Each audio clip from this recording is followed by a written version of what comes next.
Și sunt aproape 23 de milioane. Dă cineva 25 de milioane, mâine o dau. Adică vreau să-mi scot banii. O să spuneți cui.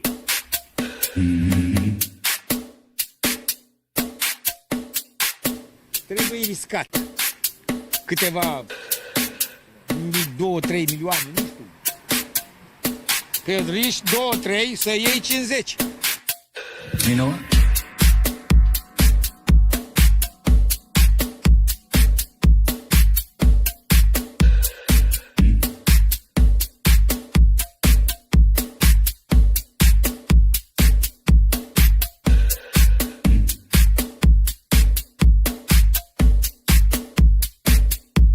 Eu am trecut pe multe bombe, gloanțe, mitraliere, toate am trecut, bombe atomice, le-am trecut și unde sunt viu. I'm not leaving.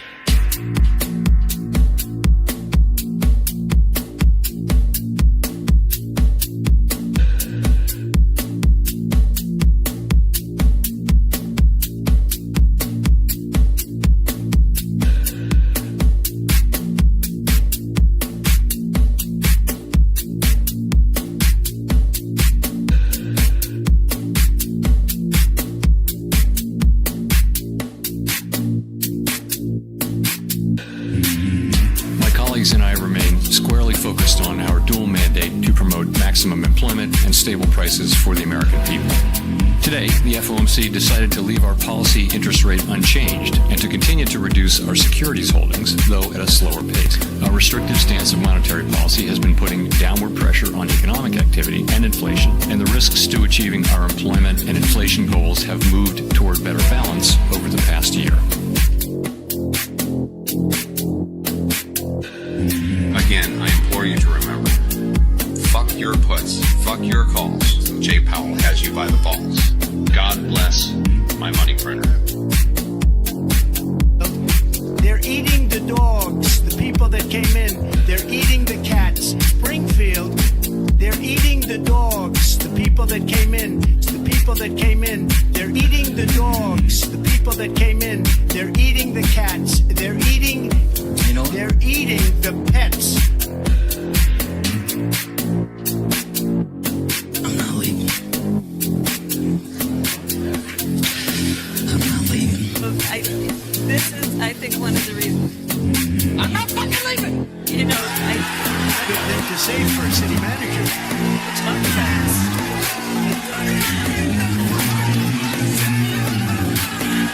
The show goes on. This is my home. They're gonna need a fucking wrecking ball to take me out. Going nowhere. 'Cause I ain't going nowhere. 'Cause I ain't going nowhere. 'Cause I ain't going nowhere. You know, this.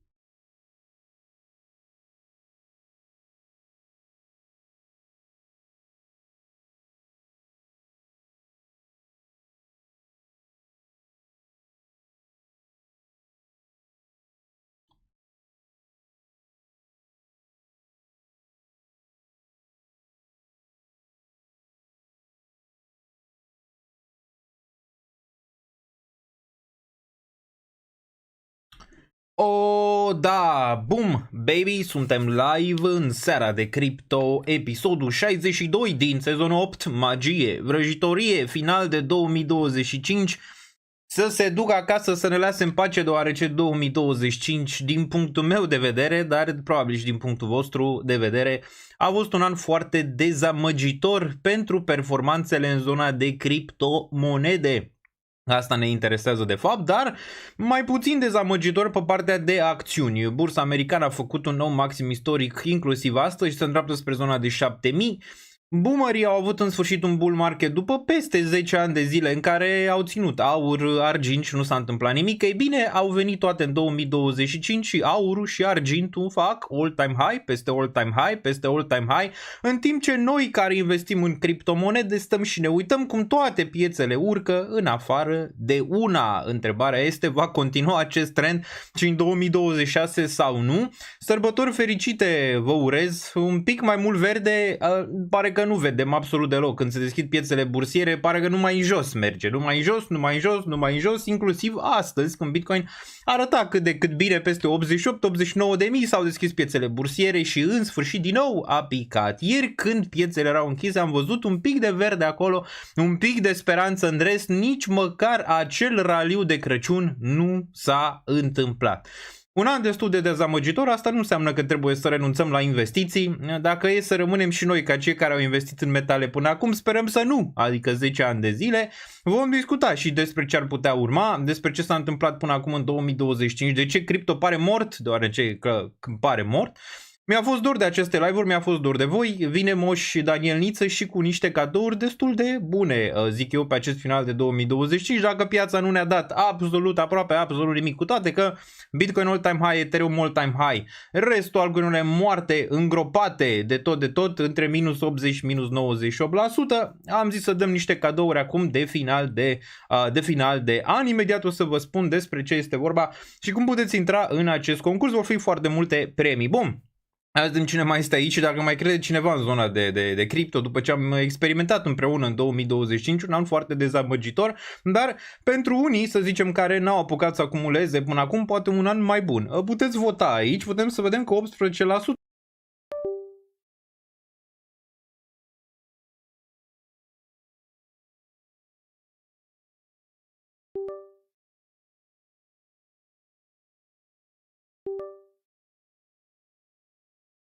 să meargă și merge în momentul de față. Da, puteți să vă uitați aici, deci avem 78% dezamăgitor, 19%, 18-19% au zis că anul 2025 a fost ok, adică meh.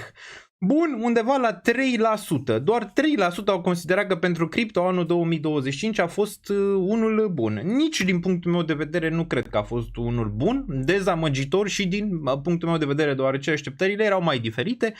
O să trecem să ne uităm ce s-a întâmplat și la predicțiile pe care le-am dat la 2025 și câte dintre ele s-au întâmplat și câte nu s-au întâmplat, deoarece nu pot avea dreptate în fiecare chestie și greșesc de multe ori, greșesc și asta v-am și zis de fiecare dată când am greșit ceva. Am făcut asta public, adică nu e niciun fel de problemă. Investiții, îți dai seama, toți vă arată doar câștigurile sau toată lumea vă arată doar lucrurile bune care au mers, dar și nu lucrurile slabe. Săptămâna viitoare o să vă pregătesc un video și despre performanțele portofoliului meu personal și de cripto și de acțiuni, ăla de acțiuni în sus la stele, ăla de criptomonede lateral și în jos. O să discutăm despre asta săptămâna viitoare, probabil într-un video sau chiar pe live. Bun, știu că acum stați cu familie, adică mulți dintre voi stați cu familie, am și ceva vin fiert aici, Crăciun fericit vă doresc, alături de cei dragi, stăm și noi aici, deoarece facem parte din această comunitate și întotdeauna am zis că suntem o familie, de asta e bine, am zis ieri să nu facem live, deoarece ieri era de Crăciun, am fost și în vacanță după cum ați putut vedea, o să vorbim și despre asta, am fost câteva zile, am crezut că pot să mă detașez de zona de investiții, ceea ce nu prea s-a întâmplat, dar discutăm pe unde am fost, prin Mexic, prin Statele Unite și ce s-a întâmplat acolo. Dacă vă interesează putem discuta, mai ales că este un live un pic mai chill. Deci săptămâna viitoare vom intra un pic pe lucruri mai serioase. Nu zici că nu le vom discuta și în acest live, le vom discuta pendelete, să vedem ce s-a mai întâmplat cu piețele, în mare parte nimic nou. Adică Bitcoin pe unde l-am lăsat, pe acolo a fost la ședința FOMC, care din nou Jerome Powell a tăiat dobânzie, dar degeaba. Indiferent ce se întâmplă în momentul de față la nivel economic sau macro, nu poate să resusciteze zona de criptomonede absolut deloc. Unii ar zice că este poetic, alții ar zice că mamă, ce nasol este. Discutăm imediat. Bun. Ai prezis că termină anul la 9404 și am intrat cu buy în BTC și ce crezi că s-a întâmplat? Momentan este la 86. Nu zici că nu poate 87 în momentul de față.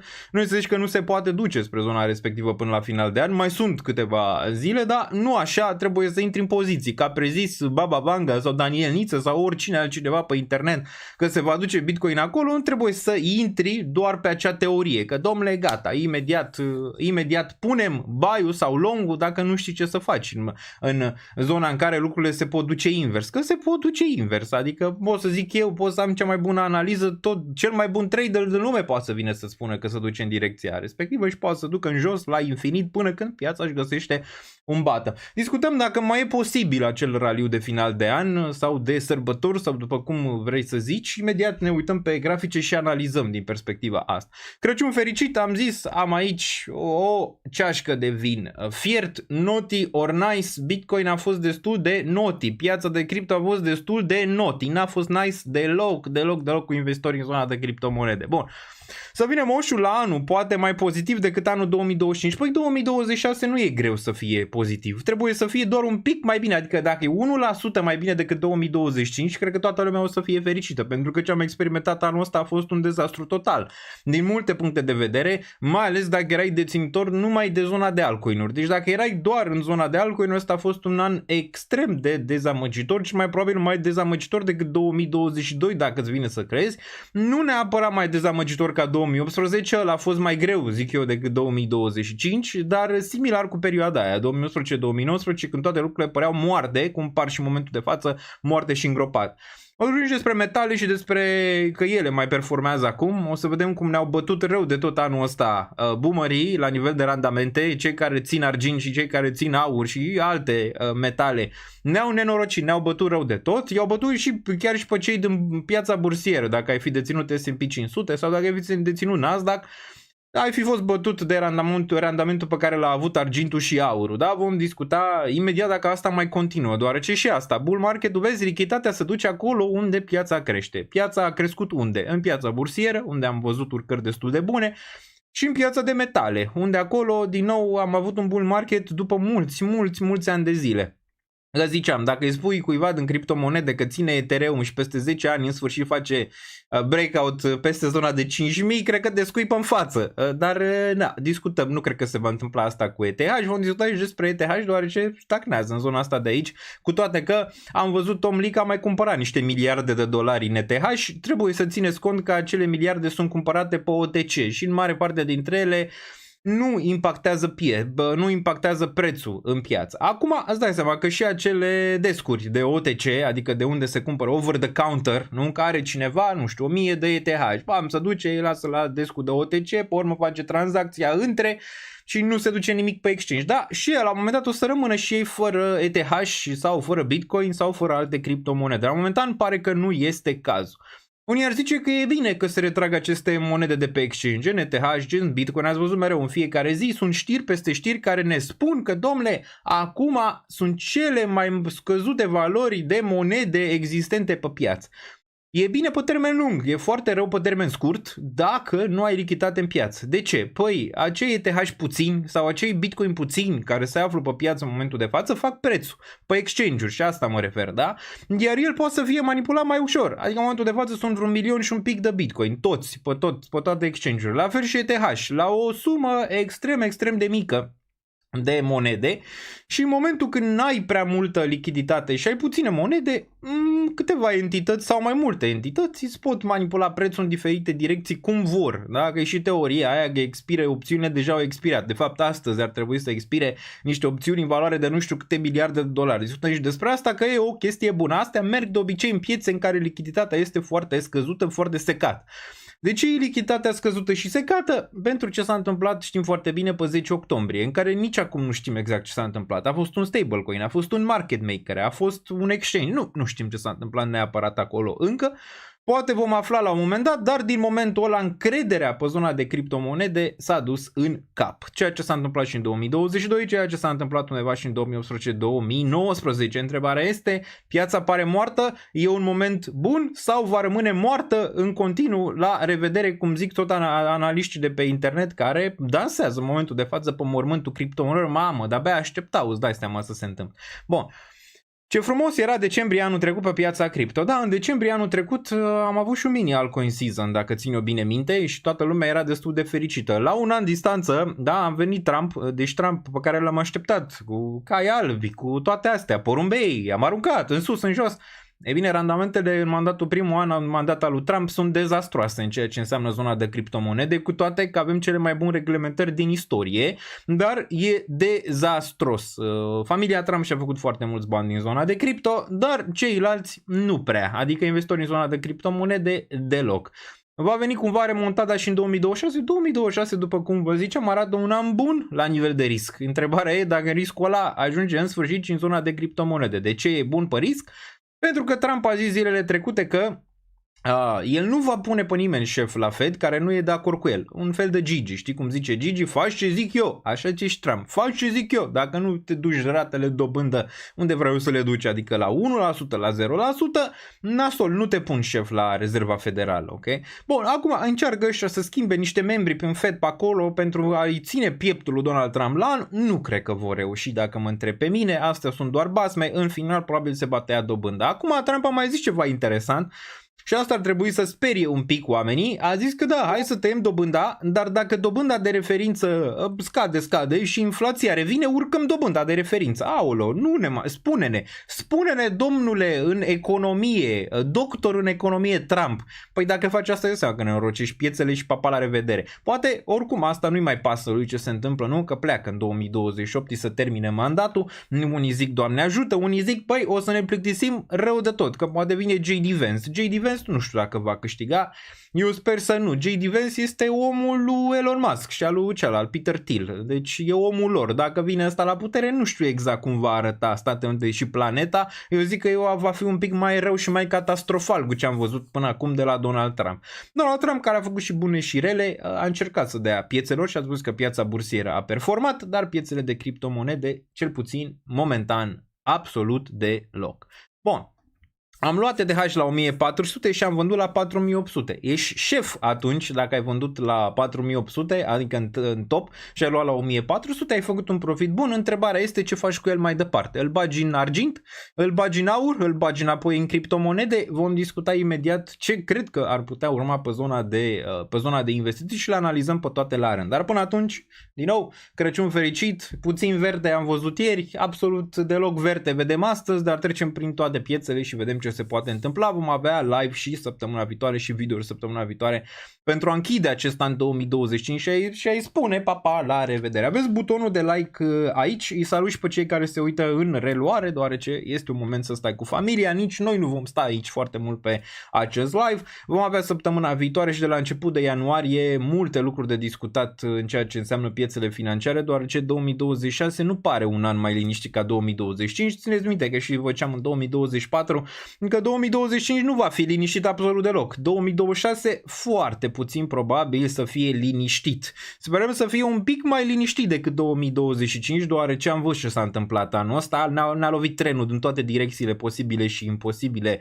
mai ales în zona de criptomonede. Sperăm la anul să nu ne mai lovească trenul, să ne lovească un camion. Bă, dacă ne lovește un camion la anul, cred că toată lumea o să fie fericită. Da? Dacă ne lovește din nou trenul, adică bam, și toate astea sunt figurative, îți dai seama, dacă ne lovește trenul din nou, nu cred că o să mai rămâne mai mult de 5 aici în zona asta de criptomonede. Bun, salutăm pe toată lumea, am intrat doar pentru like, mersi Marian, dacă sunteți aici pe chat, lăsați un comentariu, aveți și butonul de like, avem și un cadou pe care îl dau comunității, imediat o să vă zic cum puteți intra în el, care valorează peste $5.000. Bun, Trump 2028 nu o să mai... Nu poate. Singura șansă lui Donald Trump să rămână peste 2028 e să facă un război. Și atunci, da, ar putea rămâne cum a rămas și ăsta Zelensky. Poate ia niște teme de la el. Numai așa ar putea. În rest, Constituția Statelor Unite e destul de clară. N-ai ce să faci. Chiar dacă el va fi vicepreședinte și președintele care câștigă, de exemplu J.D. Vance, își va da demisia, tot nu poate să fie președinte. Oricum ai da o singură șansă e să facă un război mare, planetar, și atunci da, nu e suficient unul cu Venezuela, adică alea ce s-a întâmplat în ultima perioadă, să văzut du-te vină cu Maduro și astea, nu, trebuie un război mai mare ca să poată să rămână. Nu cred că îl va face, deoarece nu e pregătit pentru așa ceva Statele Unite, cel puțin nu momentan. A făcut războiul ăla al tarifelor, cred că este suficient, dar nu știi niciodată, de la Donald Trump mereu ai surprize. Bun.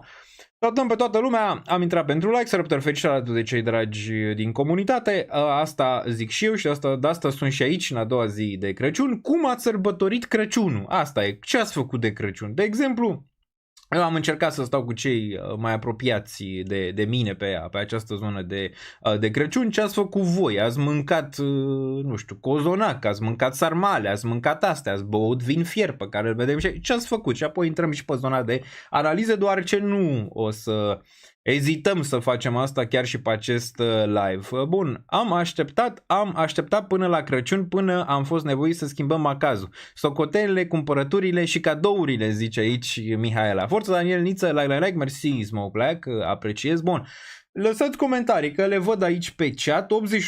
81% 2025 în cripto, dezamăgitor. Dacă nu ați fi avut și alte investiții, de exemplu eu am avut 70-30, cam așa împărțit portofoliu, 70% în cripto în momentul de față și 30% în zona de acțiuni. Acțiunile au performat foarte bine. Aș fi vrut să am invers, adică 70% în acțiuni și 30% în criptomonede 2025, 100%, dar uitându-te în spate e foarte ușor să zici asta. Bun. Iar începe asta că ne-a zis el de 2025 că va fi agitat.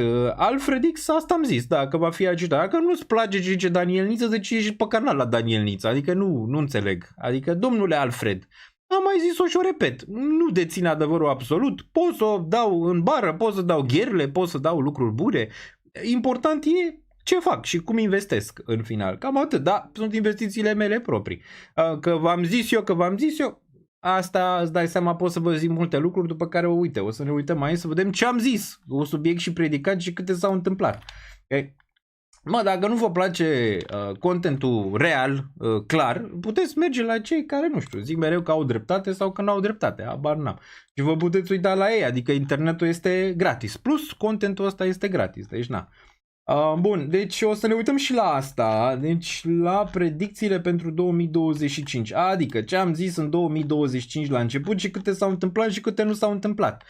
Aș fi vrut să le dau pe toate la o parte și să întâmple măcar una. Aia cu dominanța care să scadă și cu USDT-ul care să scadă, care nu s-a întâmplat. Deci cred că le-aș da pe toate pe astea de aici, care au fost, să zicem, bune, numai pentru aia, dar le discutăm imediat să vedem care au fost bune, care n-au fost bune aici în materie de predicții și o să facem ceva similar și pentru 2026, adică o să am o postare similară, poate nu 40 de puncte, că sunt cam multe, o să facem vreo 20 cel mai probabil de data asta, ok? Bun, o să intrăm imediat în ele. Bun, hai să vedem mai departe, lăsați comentarii. Daniel, te rog, nu mai băga în seamă haterii? Da, n-am nicio problemă cu haterii, am mai zis. Îi iubesc și pe ei, deoarece ei sunt cei mai mari fani, dacă e să o luăm așa. Ei știu întotdeauna ce zic, ce nu zic, asta e. Bun. Dar ați văzut că nu sunt banați, dacă nu sunt, să zicem, hater cu înjurături, da, poate să zică omul ofu. Daniel, te rog, nu mai băga în seama, ajunge argintul la 100, așa pare că da. De ce urcă argintul? Știți de ce urcă argintul?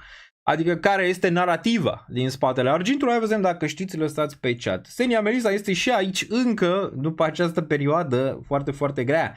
Bună seara, Crăciun fericit tuturor, ne zice Melisa pe chat. Așteptăm din 2026 mai multe videouri de la Melisa, mai ales pe YouTube, pe Twitter, peste tot. Bun. Crăciun fericit, Xenia Melisa este aici și CryptoS YouTube, care rezistă în tranșee, rezistă puternic în tranșee. CryptoS aici cu noi, cu toată comunitatea, ceea ce este bine. Clar că va ieși și soarele pe zona de criptomonede. Important e cine va mai fi acolo. Crăciun fericit tuturor, zice Cosma Social. E-Gold la 100. E-Gold la 100, un vis frumos momentan este la $6. 6 dolari aici pentru E-Gold. Crăciun fericit, Ace. Vindeți argintul, nu momentan, zice, cred că mai are jumătate de an de urcare, că ne place, că nu ne place, așa arată graficul, un grafic care a stat mult în reacumulare. Câți ani? De prin 2010, cred că mai mult. Bine, de până 1970 până până 2008, cred că nu mai atinsese $50, a atins $50 în 2008, 2009, 2010, nu știu, ne uităm imediat pe grafic și apoi a stat încă vreo 10 ani în lateral până când a făcut breakout. China oprește exporturile, corect, are legătură și cu China. China are foarte puțin argint, asta este una, deci China în momentul de față are nevoie de argint, dar de ce are planeta nevoie de argint și de ce companiile mari au nevoie de argint? Narativa masivă pentru argint este că se va folosi la roboți. la roboți în inteligență artificială. Ce vorbește Elon Musk? Elon Musk care zice că în vreo 10 ani, el zice chiar poate mai puțin, o să avem flote de roboți. Flote de roboți. Iar în roboții ăia ai nevoie de foarte mult argint. Și de aici teoria că argintul în sfârșit, după o perioadă foarte lungă de acumulare, crește. Da, îți dai seama că nu de asta, ci este cerere și ofertă. Și de fapt că băncile mari nu mai manipulează piața de metale, acum au venit să manipuleze piața de criptomonede, pentru că asta se întâmplă în momentul în care instituțiile financiare vin pe un asset, cum ar fi Bitcoin, Ethereum sau toate astea, îl mai manipulează, nu? Că ei se gândesc, băi, cum stăm cu Bitcoin? Performa bine, perfect, Ethereum, da, toate lucrurile arată excelent pentru Ethereum. Ce ar fi că dacă toate lucrurile arată excelent pentru Ethereum, adică e mult peste 2021 10x și la user și la tranzacții și la tehnologie, ce ar fi să-l mai ținem în lateral încă 2-3 ani în jos ca să scoatem retail-ul și de-abia apoi, după ce luăm noi suficient să-l ducem în jos. Așa gândesc aceste instituții și clar că o să manipuleze aceste piețe, dar clar că le manipulează și în sus. După cum vedeți acum, la argint, la aur, la toate astea. Le manipulează și în sus, le manipulează și în jos, că așa se întâmplă de obicei. Clar că nouă nu ne place când e manipulat prețul în jos, dar și Bitcoin a atins peste 100.000. Noi să zic că l-a atins în mod super mega natural. Întotdeauna ai o mică manipulare acolo, că nu se pune retail-ul la oaltă să zică, băi, cumpărăm acum toți de $10 Bitcoin și de $10 Ethereum și prețul crește masiv. Clar că nu așa merge, așa este acest joc financiar. De asta e bine să ai un plan pe termen lung la nivel de investiții, în niciun caz să speculezi doar termen scurt. Poți să-ți faci un portofoliu de speculă pe termen scurt, dar dacă ești pe termen lung, istoria ți-a arătat că poți să bați mare parte din piață. Dar cei care doar speculează termen scurt și n-au răbdare, n-au plan, e clar că ei sunt pierzători. Există pierzători în zona de investiții, în zona de, nu știu, tranzacționare, clar că există, pentru că dacă n-ar exista, n-ar mai exista piețele financiare, că nu poți să câștige toată lumea din aceste piețe. Bun. Argintul nu e bun la roboți, aurul cel mai bun conductor, clar că și aurul este foarte bun, am zis că în mare parte este o narativă, dar da, e nevoie și de argint, deci aurul ar fi, aurul e un pic cam scump și greu de găsit în momentul de față. Bun, uite-te pe BTC-ul, double top pe BTC, putem să ne uităm imediat pe grafic să vedem cât de bine sau cât de rău arată, momentan încă mai vorbim, mai suntem live de 27 de minute în acest live, e puțin. Altcoin season și pe memory RAM. Da, e altcoin season pe tot, în afară de altcoin-uri, nu? Deci e altcoin season pe metale, e altcoin season pe bursă, e altcoin season pe memory RAM, e altcoin season pe tot, în afară de altcoin-uri. Exact. Max Pain, așa se numește, durere maximă. Unde vezi blow of top pe gold? Ar trebui să fi fost în zona de 4.000-4.500, dar mereu când ești în zona de breakout e foarte greu de definit unde se va opri. Cred că va atinge 5.000 înainte de top, deoarece pare că după ce stai în acumulare o lungă perioadă, nu durează bull market-ul 3 luni, după ce stai 10 ani în reacumulare. Durează un pic mai mult de câteva luni de zile sau un an. Aurul deja e top. Având în vedere că zici că aurul e top, e foarte posibil ca aurul să nu fie la top. Așa merg piețele, când crezi că este bottom, de fapt nu e bottom și mai stai un an în acumulare, când crezi că este top, nu e top și mai crește încă un an, gen piața bursieră, după cum am zis că nu văd nici măcar la anul un top pe piața bursieră, poate în 2027. După cum arată situația, adică după cum arată macro situația, corecții vor mai fi, nu mă înțelegeți greșit, poate chiar la început de 2026, dar ulterior probabil bursa se face mai sus. Cât de sus? Probabil 8.000, probabil 9.000, cine știe, într-o demență 10.000 pentru S&P în 2026. Dar vom vedea, are cadru perfect S&P-ul și cu acțiunile să continue performanța având în vedere ideile lui Trump. Având în vedere că inflația, ați văzut inflația? 2,7% de la 3 așteptată. Corul a scăzut și el. De ce? Păi n-au luat în considerare toate lucrurile în inflație. Voi vă imaginați? Deci ăștia acum, în sfârșit Trump a înțeles jocul pe care trebuia să-l înțeleagă de la început, în care îi zicea. Așa, în sfârșit au încercat cum să manipuleze aceste date de inflație, ok? Și le manipulează, deoarece în acea inflație n-au intrat decât câteva lucruri care, în mod normal, ar fi trebuit să intre, dar altele nu. și au luat doar jumate din ele. Și dai seama că inflația nu e inflația reală în niciun caz, e foarte probabil să fie un pic mai mare. Da? Uite cum Donald Trump îți arată că inflația este la 2,7% în momentul de față și ea probabil este mai sus. Vom vedea raportarea pentru luna decembrie, în ianuarie, ce se va întâmpla. Șomajul, ați văzut, 4,6% pentru șomaj, în sfârșit a înțeles și pe ăla cum merge la ridicat. Jerome Powell va tăia din nou dobânda în ianuarie, pentru că n-are încotro. Piața muncii în continuare este foarte slabă. Da? Am văzut și Japonia, care în final a fost priced in, au ridicat dobânzile cu 25 de puncte de bază și la cel mai ridicat nivel din ultimii 30 de ani, dar asta nu e o problemă momentan, pentru că ridicarea de dobândă este foarte mică și nu are un impact atât de mare pe acel carry trade cum ce toată lumea, plus că Japonia în continuare, pe de altă parte, bagă conducta de bani înapoi în economie cumva, deci printează în continuare, deci nu e nimic să zicem momentan că va exploda la un moment dat Japonia, e foarte probabil, da? Nu pare că este acum și nu pare că este în 2026, încă se pune capacul în momentul de față pe explozie. Vedem cât o mai ține, că explozia aia clar că va veni la un moment dat, dar nu când toată lumea zice asta. Doar ce toată lumea pe internet vine acea explozie, vine acea criză economică, ați văzut AI-ul, bula AI-ului, toată lumea vorbește despre asta pe internet. Nu prea merge așa. De obicei. De obicei manipulează în continuare prețurile în sus, îți duce S&P-ul la 8.000, îți șterge din idee că va mai veni vreodată vreo bulă sau ceva, dar atunci lovește Titanic cu icebergul. Bun. Argintul e cel mai bun conductor electric după cupru și după aur. Deci, aur e mai rău ca cupru, zice aici Claudiu. Vezi? Deci, argintul, da. Și argintul și aurul sunt destul de bune, dar având în vedere că argintul este un pic mai ieftin în momentul de față, nu? Ai luat mai repede argint. Păi un vin fiert cu cei dragi, zice aici cineva pe chat. Ducu Cuțui, cred. Bun. Aurul are un avantaj important, nu oxidează, de aceea este folosit frecvent la contacte electrice, conductori shipping. Nu mă pricep atât de mult și pot să zic asta, nu mă pricep la asta, dar oamenii de pe chat se pricep mai bine, adică care e mai bun conductor dintre aur și argint. N-am studiat asta și dacă n-am studiat asta pot să vin să zic în mod normal, bă, nu știu neapărat care dintre cele două, ne putem uita la ChatGPT și el știe pe cel mai probabil. Argintul e cel mai bun, zice aici, uite, toată lumea între argint și aur în momentul de față. Da, asta e teoria, de asta crezi că asta e momentul de față, acumulează foarte mult China care are nevoie și are foarte puțin, plus la nivel de roboți ai nevoie de ambele, dacă mă întreb pe mine. Ați văzut că aurul e folosit în industrie foarte mult și argintul e folosit.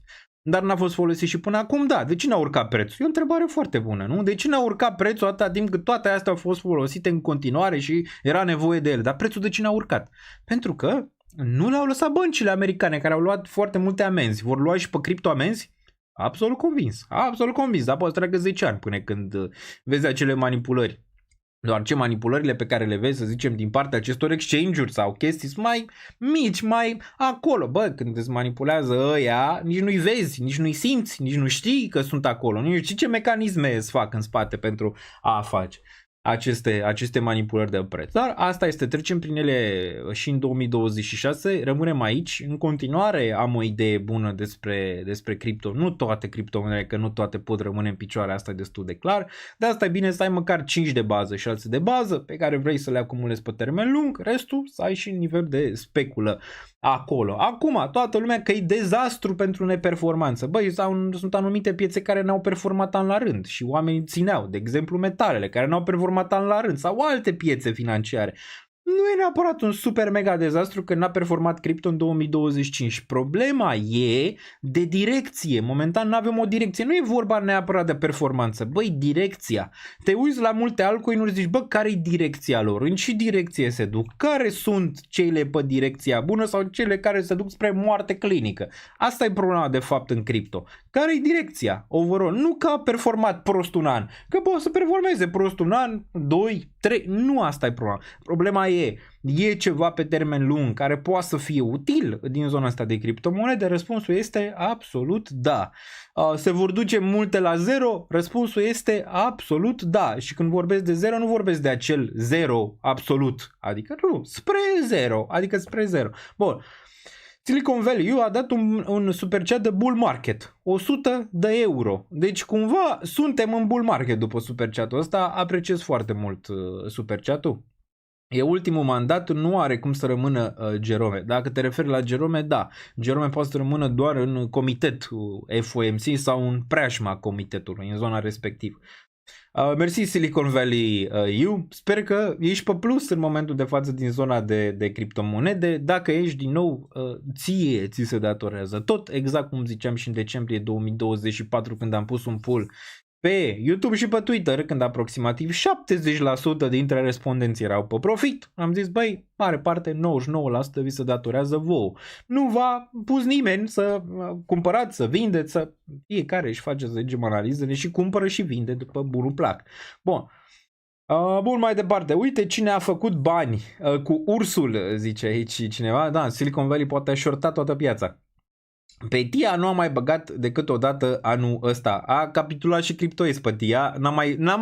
N-a mai putut să apese butonul decât o dată. Poate e aproape de bottom, zic. Dacă n-a mai putut decât o dată să apese butonul, ceea ce ar fi bine. Dar TIA este și la mine printre cele mai neperformante. O să vedeți la probabil săptămâna viitoare când vă fac video respectiv, să vedeți ce discrepanță masivă este între portofoliul de acțiuni și portofoliul de criptomonede. Care portofoliul de criptomonede în continuare este pe plus, mult mai puțin sau mai puțin decât 2024, unde era și mai mult pe plus.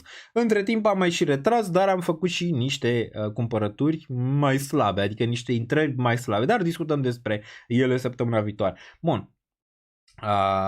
Bun. Sau mai bine spus, care din altcoin-urile nu vor mai pompa masiv din bottom-uri și care doar vor face un maxim 2-3x. Da, probabil va veni din nou o perioadă când toată lumea uită. Ați văzut că în ultimele 2 săptămâni de când am fost în vacanță, bă, nimic nu pompa. Te uitai pe piață, mort, adică nu vedeai și tu un pump, nu știu, poate dacă te uitai la top 500, poate vedeai câteva care, bă, un pump de 30%, 40%, nu știu, veni de nicăieri, bă, nici alea nu mai erau. Deci nu mai era nimic, mort. Eu am luat FED foarte mult în scăderea asta și Link am încredere pentru că Link e folosit. Nu prea poți să ai smart contracts fără oracles, dar Fetch e speculativ dacă mă întreb pe mine. Poți să ai 1, 2, 3% din portofoliu, depinde cât vrei să acumulezi în Fetch. E lupta clar între Fetch și Bitensor. Îmi pare că Bitensor se însoară mai bine, adică are mai aproape de ce ar trebui să facă decât Fetch, care a dat-o în bară rău de tot, adică rău de tot. La nivel de acel merge pe care nici măcar nu l-am mai făcut și ați văzut cearta dintre Agix și ei de acolo. Bun, am nevoie de o părere avizată. Poate să își mai revine Polkadot sau EPA? Mulțumesc. Avizată este, nu cred că există avizat în ceea ce înseamnă zona de criptomonede, pentru că nu are nimeni doctorat în criptomonede. Nu există doctorat. Ca să-ți dea cineva avizat, trebuie să-ți arate diploma și să aibă și capabilitate să poată să fie doctorand. Dar la nivel de Polkadot, din punctul meu de vedere, va avea o reacție la all-time high. Probabilitate de 1%, dacă mă întreb pe mine, să ducă la all-time high. De acum, după ce a scăzut. Și am văzut cât a scăzut. Poate să ducă la $8, poate să ducă la 5, probabilitate mai mare la 5, de exemplu, la 8, de exemplu, decât la 100, cum așteptam, inclusiv eu aveam o așteptare de la Polkadot. Deci Polkadot, întrebarea e, de ce l-ai folosi? Asta e întrebarea. De ce ai folosit Polkadot? Acum interoperabilitatea ți-o face și alții. La fel, și Atom și Polkadot erau interesante pentru interoperabilitate când n-aveai alte chain-uri care făceau chestia, n-aveai alte chain-uri care făceau chestia asta. Acum, la Solana, de exemplu, ce interoperabilitate ai neapărat nevoie? Nu prea ai. La ETH deja ai interoperabilitate. Deci nu prea mai își are rolul respectiv în sistemul de blockchain ca să aibă, să zicem, o reacție la all-time high. Poate să aibă o reacție când revine, nu știu, lichiditatea, clar, asta da, va ridica toate piețele în momentul ăla, adică toate piețele de criptomonede, dar tu vrei să le ții pe alea care performează mai bine. Și când zic să le ții într-un procentaj mai mare din portofoliu. Nici nimeni, bă, să ai în Polkadot 2% din portofoliu sau 3%. Dar să ai 30%, 50% în Polkadot, nu prea aș zice. Ok? Dar nu, fiecare trebuie să-și facă riscul. Intrați pe danielniță.ro să vă aflați riscul ca să nu mai avem aceleași probleme pe care le-am avut în ciclul ăsta, că mulți nu și-au înțeles riscul la nivel de investiții și au vrut să investească în ceva care putea să facă 100x, dar pe urmă n-au înțeles că poate să ia minus 99%, deoarece așa merge riscul și recompensa, adică nu poți să cumperi ceva care are capabilitatea să facă, nu știu, 10, 20, 30, 40, 50, 1000x sau cât vrei și să zici că n-are niciun drawdown mare. Ba da, se poate și asta, de asta e bine să ai 5-6 monede core în care să investești, exact cum am făcut eu, și restul să speculezi cu ele. Și apoi, dacă ești într-un risk on bun, alea cu specula poate să performează mai bine. Când ești într-un risk off și nu le vrea nimeni, absolut nimeni, și nu are cine să le pompeze, core-ul îți va ține cât de cât portofoliu activ, bun, în picioare. E vorba de supraviețuire câteodată în piețele financiare. Să supraviețuiești câteodată e greu în aceste piețe financiare. Bun, hai să mergem. Deci intrați pe danielniță.ro, faceți cont pentru că e parte din acest cadou de Crăciun. Mergem aici pe Twitter ca să vă și arăt. Deci mergem pe Twitter, am revenit în Europa, bun, asta o analizăm un pic mai târziu și vorbim de pe unde am fost, dacă vă interesează ceva despre Mexic sau dacă vă interesează cum mai arată Statele Unite, unde am intrat mai repede, în Mexic sau în Statele Unite, discutăm imediat, ok? Bun, deci am zis așa, avem niște cadouri pe final de an, știu că performanțele au fost destul de slabe, și de asta, dacă, să zicem, am făcut bani din alte lucruri, cum ar fi, nu știu, ați văzut că există promoții, de ferate când intrați aici aveți de cele mai multe ori zona D, că există promoții pe canal, din asta dau înapoi cât pot, ok? De multe ori dau, să zicem, spre caritate, având în vedere acest an 2025 care a fost unul slab, rău de tot, caritatea e posibil să fie făcută aici, bun. Deci $2500, țineți că sunt din banii mei, da? $2500 în cripto, 39 de câștigători, sunt 2 extrageri, imediat vi le arăt. În Patreon aveți 31 de membership-uri pentru tot așa, pentru Patreon, da? 31 de câștigători. Nu trebuie să faceți nimic decât cont pe danielniță.ro, atât. Categoria Moon o să fie 16, categoria Moon Baby 15. 10 bilete gratis la Ethereum All Time High Party când se va ține, adică în 2069, după cum arată piața în momentul de față. 3 ședințe de 1 la 1 cu Daniel Niță, aveți 3 câștigători. Aici un Ledger Nano, generația 5, pe care îl vedeți aici în spate, lângă Donald Trump care se mișcă capul, vă arăt imediat. E și un Ledger aici, în secțiunea asta, plus cei de la BingX, care le mulțumim că au adăugat la acest prize pool de aici 3 bonusuri vouchere de $100, adică o poziție cu 5x leverage, în total vreo $500, o poziție pe care o puteți ține din câte țin eu minte vreo 24 de ore, câștigați, vă luați profitul, pierdeți, nu contează. Okay? Un cont VIP pentru 2 luni, aici aveți anumite perks-uri, vă uitați voi la cei de la BingX și merch surpriză de la BingX. Toate acestea că valorează peste 5.000, iar aici le găsiți. Intrați în Discord, imediat vă pun Discordul, aveți și aici jos, bam, dacă apăsați pe ăsta o să vă duc aici și puteți vedea Discordul. Bam, dăm copy de aici și îl punem imediat pe chat ca să puteți intra în secțiunea de Discord, deoarece aici o să fie acest cadou. Okay?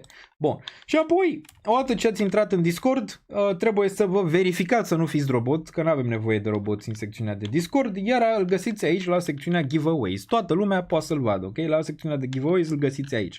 O să dau și un Iron Everyone pentru toată lumea ca să vadă acest chat, bam, de aici.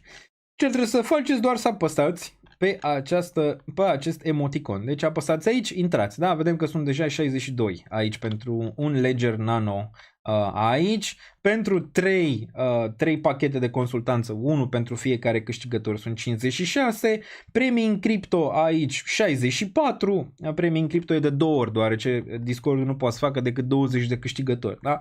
Și puteți să vedeți aici premiile, un premiu 1 150, 5 premii de 80, 14 premii de 50, puteți să le vedeți aici, la fel și în a doua secțiune, a doua zonă de premii.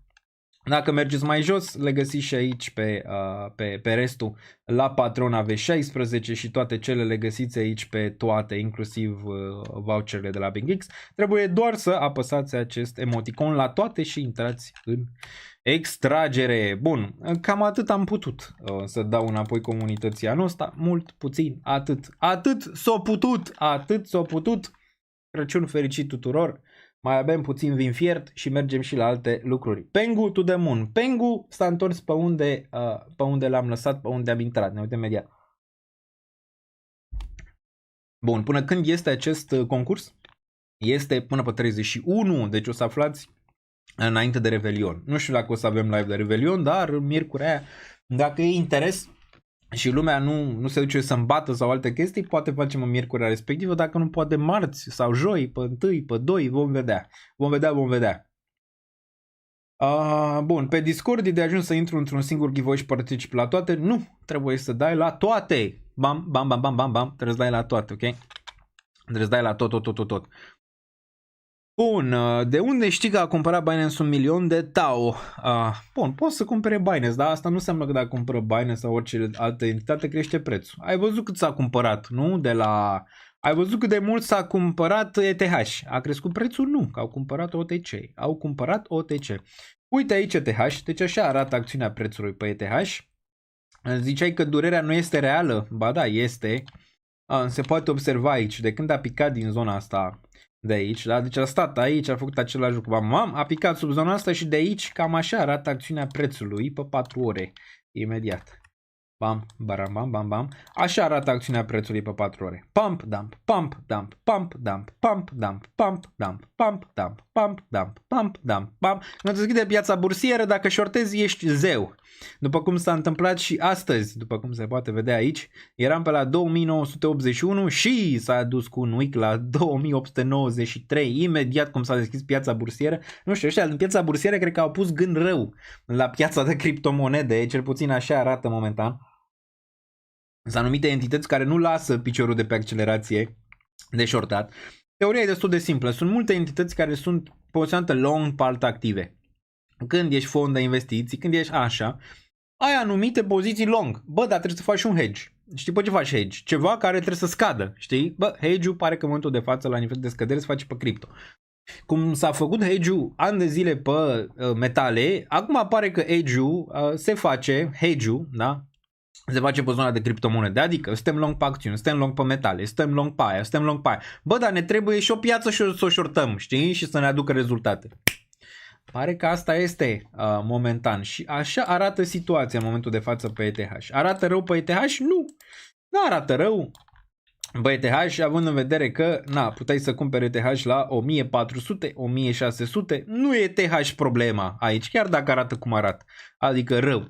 Da, sunt altele care arată și mai rău, asta e bine, ok? Mi-a ținut portofoliul destul de bine, am acumulat ultima oară aici, v-am zis 1700, 1500.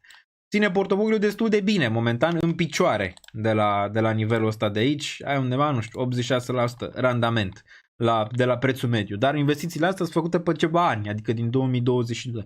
Dar e bine. Momentan în portofoliu am 40% această criptomonedă numită ETH. Destul de mult, da, corect, dar ce s-a întâmplat până acum în mod normal ar trebui să fie de genul ăsta dacă ai un risc median spre scăzut cum îl am eu. Mai am și Bitcoin în portofoliu, dar am vândut o parte din el, vreo 40%. Dacă va mai urca spre 100.000, voi mai vinde încă 10%, 50% din poziție luată aici în nivelurile astea. Nu poți să fii nici pe Bitcoin, să zicem, hater, având în vedere că până în top a făcut 703% din bottom în top.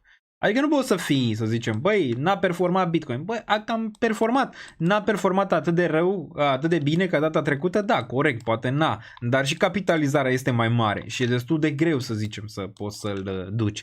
Deci nici pe Bitcoin, nici pe ETH nu poți să fii neapărat hater, dar în schimb poți să fii pe majoritatea altcoin-urilor. Acum, sunt câteva, de exemplu BNB-ul, care mi-a ținut bine portofoliu, încă o monedă destul de bine, de bună. Aici nici pe asta nu poți să fii hater, pentru că dacă te uiți a atins 1380, a făcut all-time high.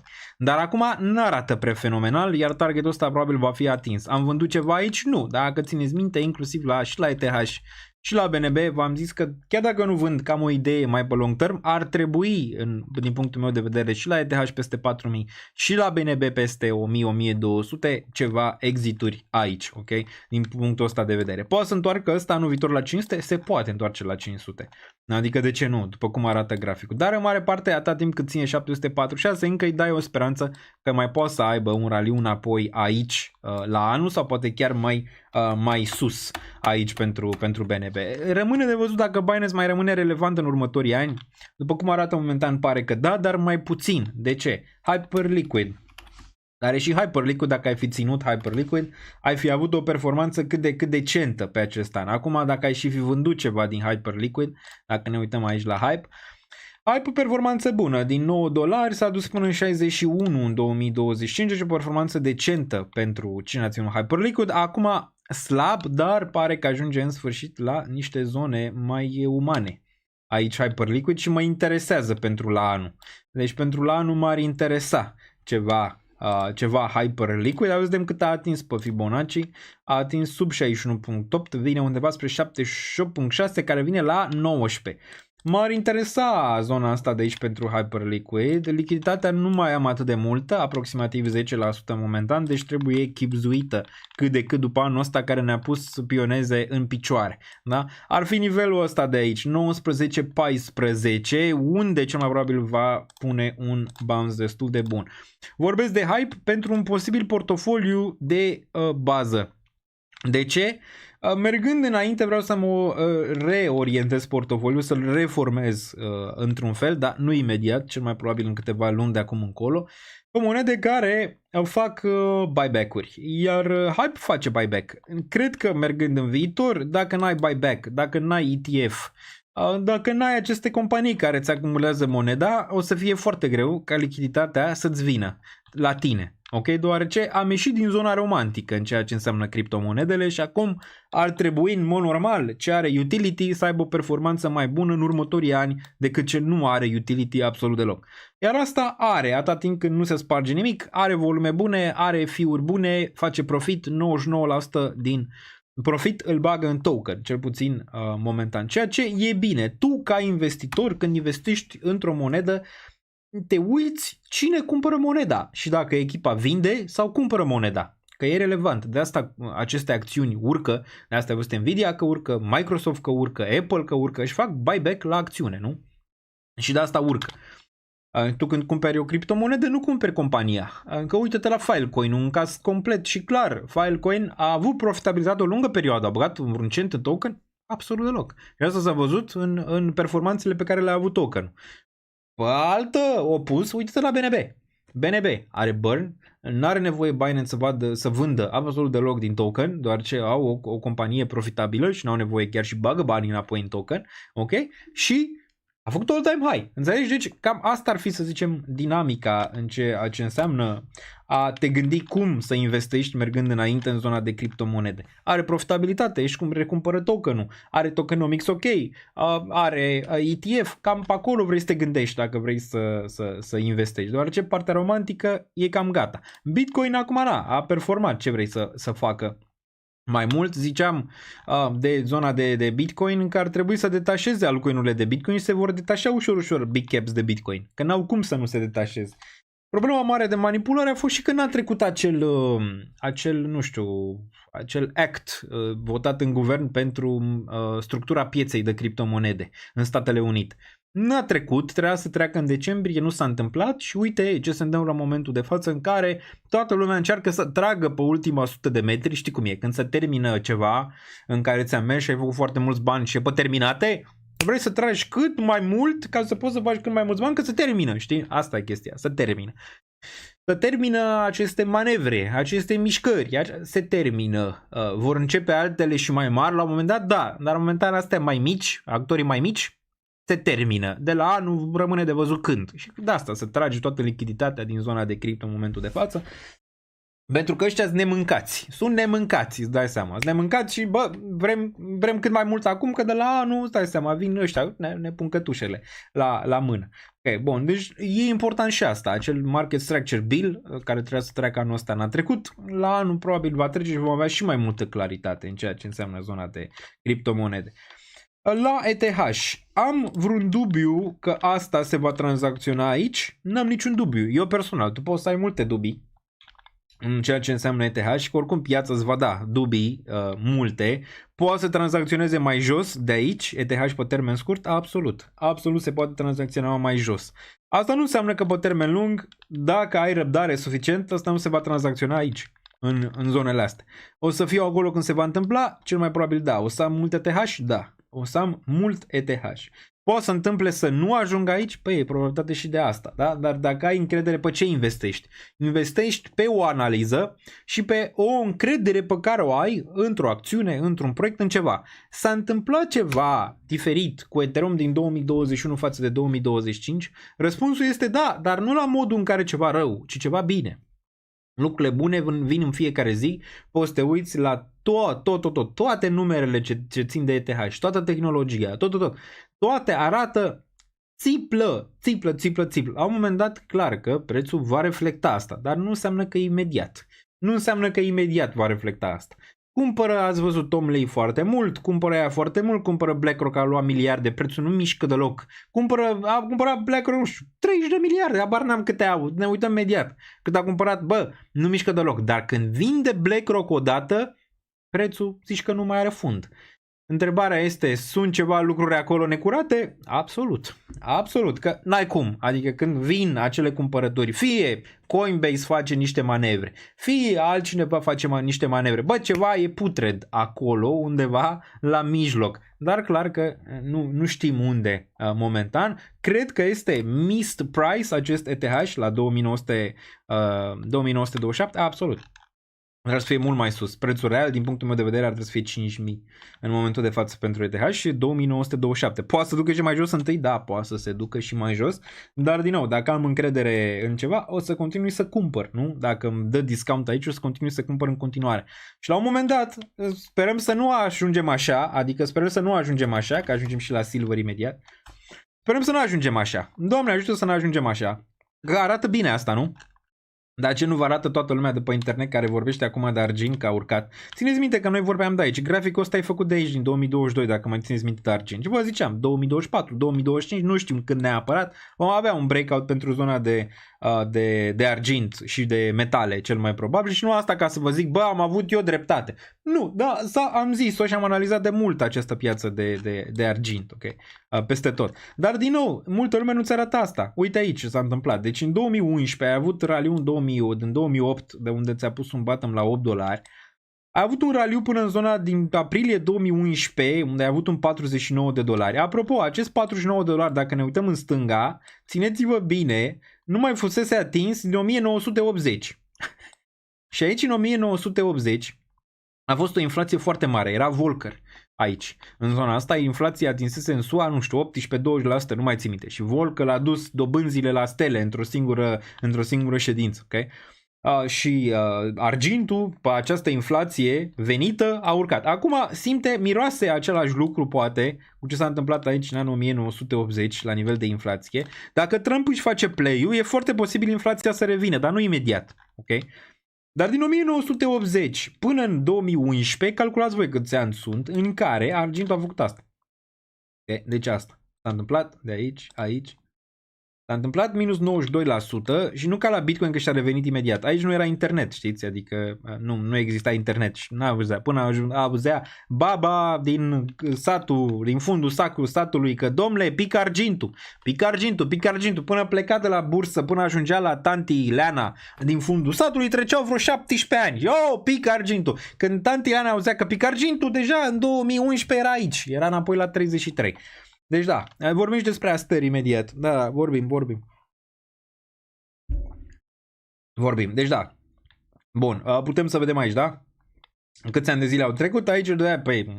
Dacă luai argint aici, nici că e un scam.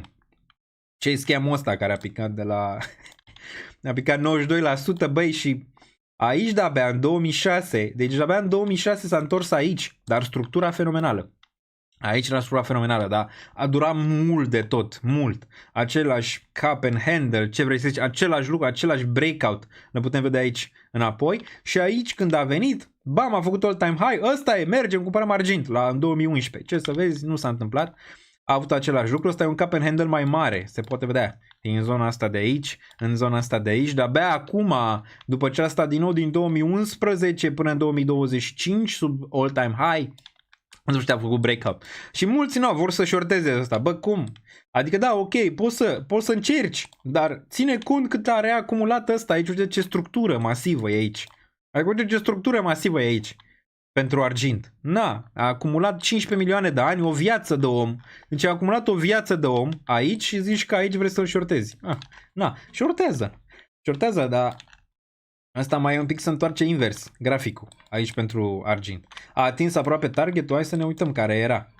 Era aici, la 74, l-a atins, asta nu înseamnă că nu poate să meargă mai sus, dar aici e posibil să găsești ceva, la fel ca la aur, să găsești ceva pullback, dar nu cred că se termină aici. Cred că măcar jumate din 2026 încă vom suferi din punct de vedere că argintul și aurul care și-au găsit de-abia acum. Deci n-au găsit an mai bun, n-au găsit, după ce n-au călcat ăștia în picioare pe cripto, n-a găsit an mai bun argintul și cu aurul să performă decât 2025. Incredibil, dar adevărat. Cumva s-au suprapus multe lucruri aici la nivel de piețe. Performanța altcoin season nu e aici. Adică lichiditatea este aici. Cât va rezista aici vom vedea. Dar ăsta ar putea lejer să atingă 112-150. Adică nivelurile astea de aici. Până când își pune topul. După ce a făcut această acumulare masivă macro de atâția ani de zile. Ok? După cum vedem și aici a atins 6 și pe urmă s-a dus în 50. Deci argintul nu pare că se va opri aici în momentul de față, pare că va veni mai sus inclusiv în 2026 și vom vedea mai sus. Deosebire de aur, argintul încă nu e în regiunea de blow-off top. Blow-off top e spre 120-150, regiunea asta de aici. Da, e un mega cap and handle aici, dar vezi cât? Ziceai, aici explodează argintul, nu? Era aici, explodează argintul aici.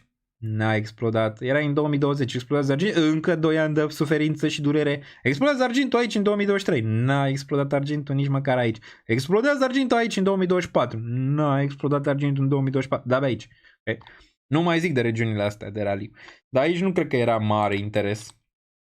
Oricum, în regiunile astea. Dar ce puteai să faci pe asta, adică pe un grafic de genul ăsta? Păi e un grafic care arată așa, e o chestiune de timp până când face breakout-ul. Dar vezi cât a durat. Ok, chestiune de timp, dar aici au trecut 10 ani, 11 ani, 12 ani de zile. Dar dacă acumulai puțin, bă, acum că aveai 50 de ani, 60 de ani, 30 de ani, 80 de ani, abar n-am, îți făceai viață. Da, eu și ziceam, bă, bumre, acum aș fac viață. Ne-au nenorocit. După ce că au luat case ieftine, după ce că au avut mâncare ieftină, după ce că au avut o societate așezată, nu dementă, acum mai le crește și argintul și aurul, petrecere totală pentru boomer la 70 de ani. Felicitările mele, nu pot să fiu supărat, adică n-am de ce să fiu supărat, bravo lor. Chiar vorbeam cu cineva din familie care are aur și mi-a arătat graficul aur, să vând Daniele aici, că uite am acumulat de 10 ani, să vând aici aur, să vând așa. Zic, bă, dacă n-ai vândut, i-am dat mesaje aici la aur, i-am zis dacă vrei să vinzi ceva, i-am zis aici. Unde era? Ne întoarcem pe gold. Aici, imediat. I-am dat mesaj aici, când aurul a atins 4.300-4.400 și am zis aici ar fi de vândut o parte. N-a vândut și aici mă întreb, dacă n-a vândut aici, eu zic că aurul se va duce în 5.000. Cel mai probabil, chiar dacă face un pullback de aici la un moment dat, cred că va atinge 5.000 în 2026 sau spre 5.000 și ar fi un sell bun poate acolo. Dar luase aur aici, cred, undeva... În 2013 am mai acumulat până în 2017, am acumulat până în 2020, a tot acumulat și are un stack bun de aur. Acum, de ce ne-am uitat la astea? Păi te uiți la ETH, cum ne-am entuziasmat toți până acum. Mamă, crește ETH-ul, imediat ne uităm aici. Crește ETH-ul. Crește ETH-ul de aici, da? Același lucru și ETH îți face o mega structură aici, bună din punctul meu de vedere la macro pentru ETH. Pare chestiune de timp până când vom vedea acel breakout. Va fi acum sau în 10 ani? Eu zic că nu va fi 10 ani și probabil maxim 2. Dar e posibil și anul viitor să ai surprize plăcute de la ETH și înapoi în range-urile de peste all-time high. Discutăm despre asta săptămâna viitoare pe predicții pe 2026. Dar dacă ne uităm aici 2021, da, ți-a făcut un fake all-time high, zici că este Silver 2.0, când ți-ai atins din nou un fake all-time high și apoi nu s-a mai întâmplat nimic, a picat din nou din zona aia, din 2021 și acum se întoarce. E dublu top macro. Da, poți să-l vorbești de asta, 2021-2025. Aici pentru ETH și acum să mai zăbovească pe aici până range-urile astea încă 2-3 ani și de-abia apoi să-ți facă același lucru. Cu cât stă mai mult în lateral, cu atât targetul meu crește. Adică, cu cât stă aici, sub range-ul de 5.000, mai mult timp, cu atât targetul meu crește. Țineți minte, prima dată, nu știu, targetul final era pe la 7.000 aici, în range-ul ăsta. Apoi l-am urcat la 10, apoi l-am urcat la 15. Dacă mai stă vreun an, 2 pe aici, îl urc la 20.000. Pentru că, odată ce îți face breakout, te duci. Pentru că există un invers al poveștii. Aici ai supply puțin, e manipulat, nu există lichiditate, supply puțin, supply shock la un moment dat. Când vine supply shock-ul, nu ai nevoie de mulți cumpărători ca prețul să-ți explodeze rapid, la fel cum ai văzut pe silver, foarte, foarte rapid în zonele superioare. Okay? Bun.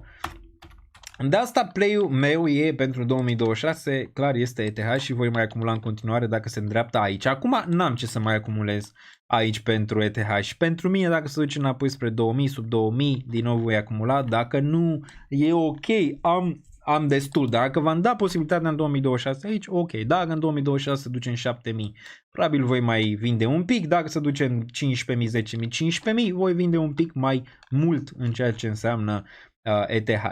Dacă ne uităm la dominanță Batovina, o vedem aici 59,8. E picătura chinezească. Cripto este picătura chinezească aici, dacă ne uităm. Da? Se poate vedea. Te rog frumos, analiză pe termen scurt pe XMR. Ne uităm la XMR. Sărbători fericite, mai încercăm la anul. Da, exact. Mai încercăm la anul. Sperăm la anul măcar să fie mai puțin, măcar puțin mai bun decât 2025 și cred că o să fim bine. Da, bun, BTCD 59,8 aici la 100, ne uităm la graficul ăsta, zici că e picătura chinezească. Va pica? Pare chestiune de timp. Din nou, chestiune de timp. Acum îmi cumpăr G-Class la 70 de ani. Da. Deci știi că mare parte din boomer cu care am mai vorbit, foarte mari hater pe cripto. Dar știți de ce? Am vorbit cu mulți, încercam să le explic de criptomonede, nu știu ce. Și zicea, păi eu am stat nu știu câți ani de zile să fac banii ăștia. Tu ai făcut, păi ce a făcut? A crescut Bitcoin-ul și ETH-ul atât? Păi eu am stat 10-15 ani de zile, am băgat, am trăduit, am făcut, am alea. Tu vii acum, am cumpărat Bitcoin și la 30 de ani poți să te duci să faci bani. Ăla era marele hate. Și acum mulți dintre ei răbufnesc când văd, mamă, ne crește aurul, argintul, ia dă-i criptomonezilor. Bun, dar îți dai seama că dacă te uiți pe ultimii 5 ani, tot Bitcoin bate și ETH bate randamentul la aur și la argint. Dar na, e momentul lor, felicitările mele, acum să-și facă viața, ce pot să zic. Ce pot să zic? Dar de aici vine hate-ul, dacă vă întrebați vreodată. E hate-ul că, băi, noi am reușit, unii dintre noi mai tineri, să facem ceva bani, că unii pe urmă i-am păstrat sau nu i-am păstrat. Bă, măcar dacă am trăit ca regii un an, 2 de zile, pe la 25, 30, 35 de ani, tot e ceva. Adică tot e ceva. Bun. Bun, nici globul tău nu mai are forță, Daniel. Câteodată are, câteodată n-are. Aș vrea să am unul care să aibă dreptate mereu. Dar nu se poate întâmpla asta și am zis-o. Nu se poate. Pot să greșesc, pot să am dreptate, pot să fac cele mai bune analize, pot să-mi pun banii pe analizele respective și pot să pierd. Pentru că astea sunt piețele financiare. Ce contează dacă îți faci risk management la pierderile pe care poți să le ai. Singurul lucru pe care poți să-l controlezi în investiții este pierderea. Pierderea o controlezi prima dată, restul vin surpriză, adică gain-urile. Dar e o chestie normală în investiții. Investești 10 ani ca să te bucuri între 11-lea an de o investiție sau investești 5 ani să te bucuri între la 6-lea. Adică durează o perioadă de învățare, durează o perioadă de greșeli, durează o perioadă în care te așezi din punctul ăsta de vedere, dar la un moment dat te va răsplăti viața dacă rămâi în picioare, ca pe taur, știi? Te urci pe taur, bam, și vezi cât stai pe taur. La un moment dat, dacă stai suficient, te va răsplăti și te va calma la un moment dat. Bun. Ia uzi, el mai acumulează la 2000, sub 2000, exact, corect. La ce target acumulezi iar ETH sub 2000? Sub 2000, pentru că prețul mediu la 1500, pe acolo, 1600-1500, deci nu poți să cumpăr mai sus momentan. De ce? Lichiditatea mică, slabă. Slabă. Va fi 2026 anul în care voi aduce lichiditate de acasă? Vom vedea.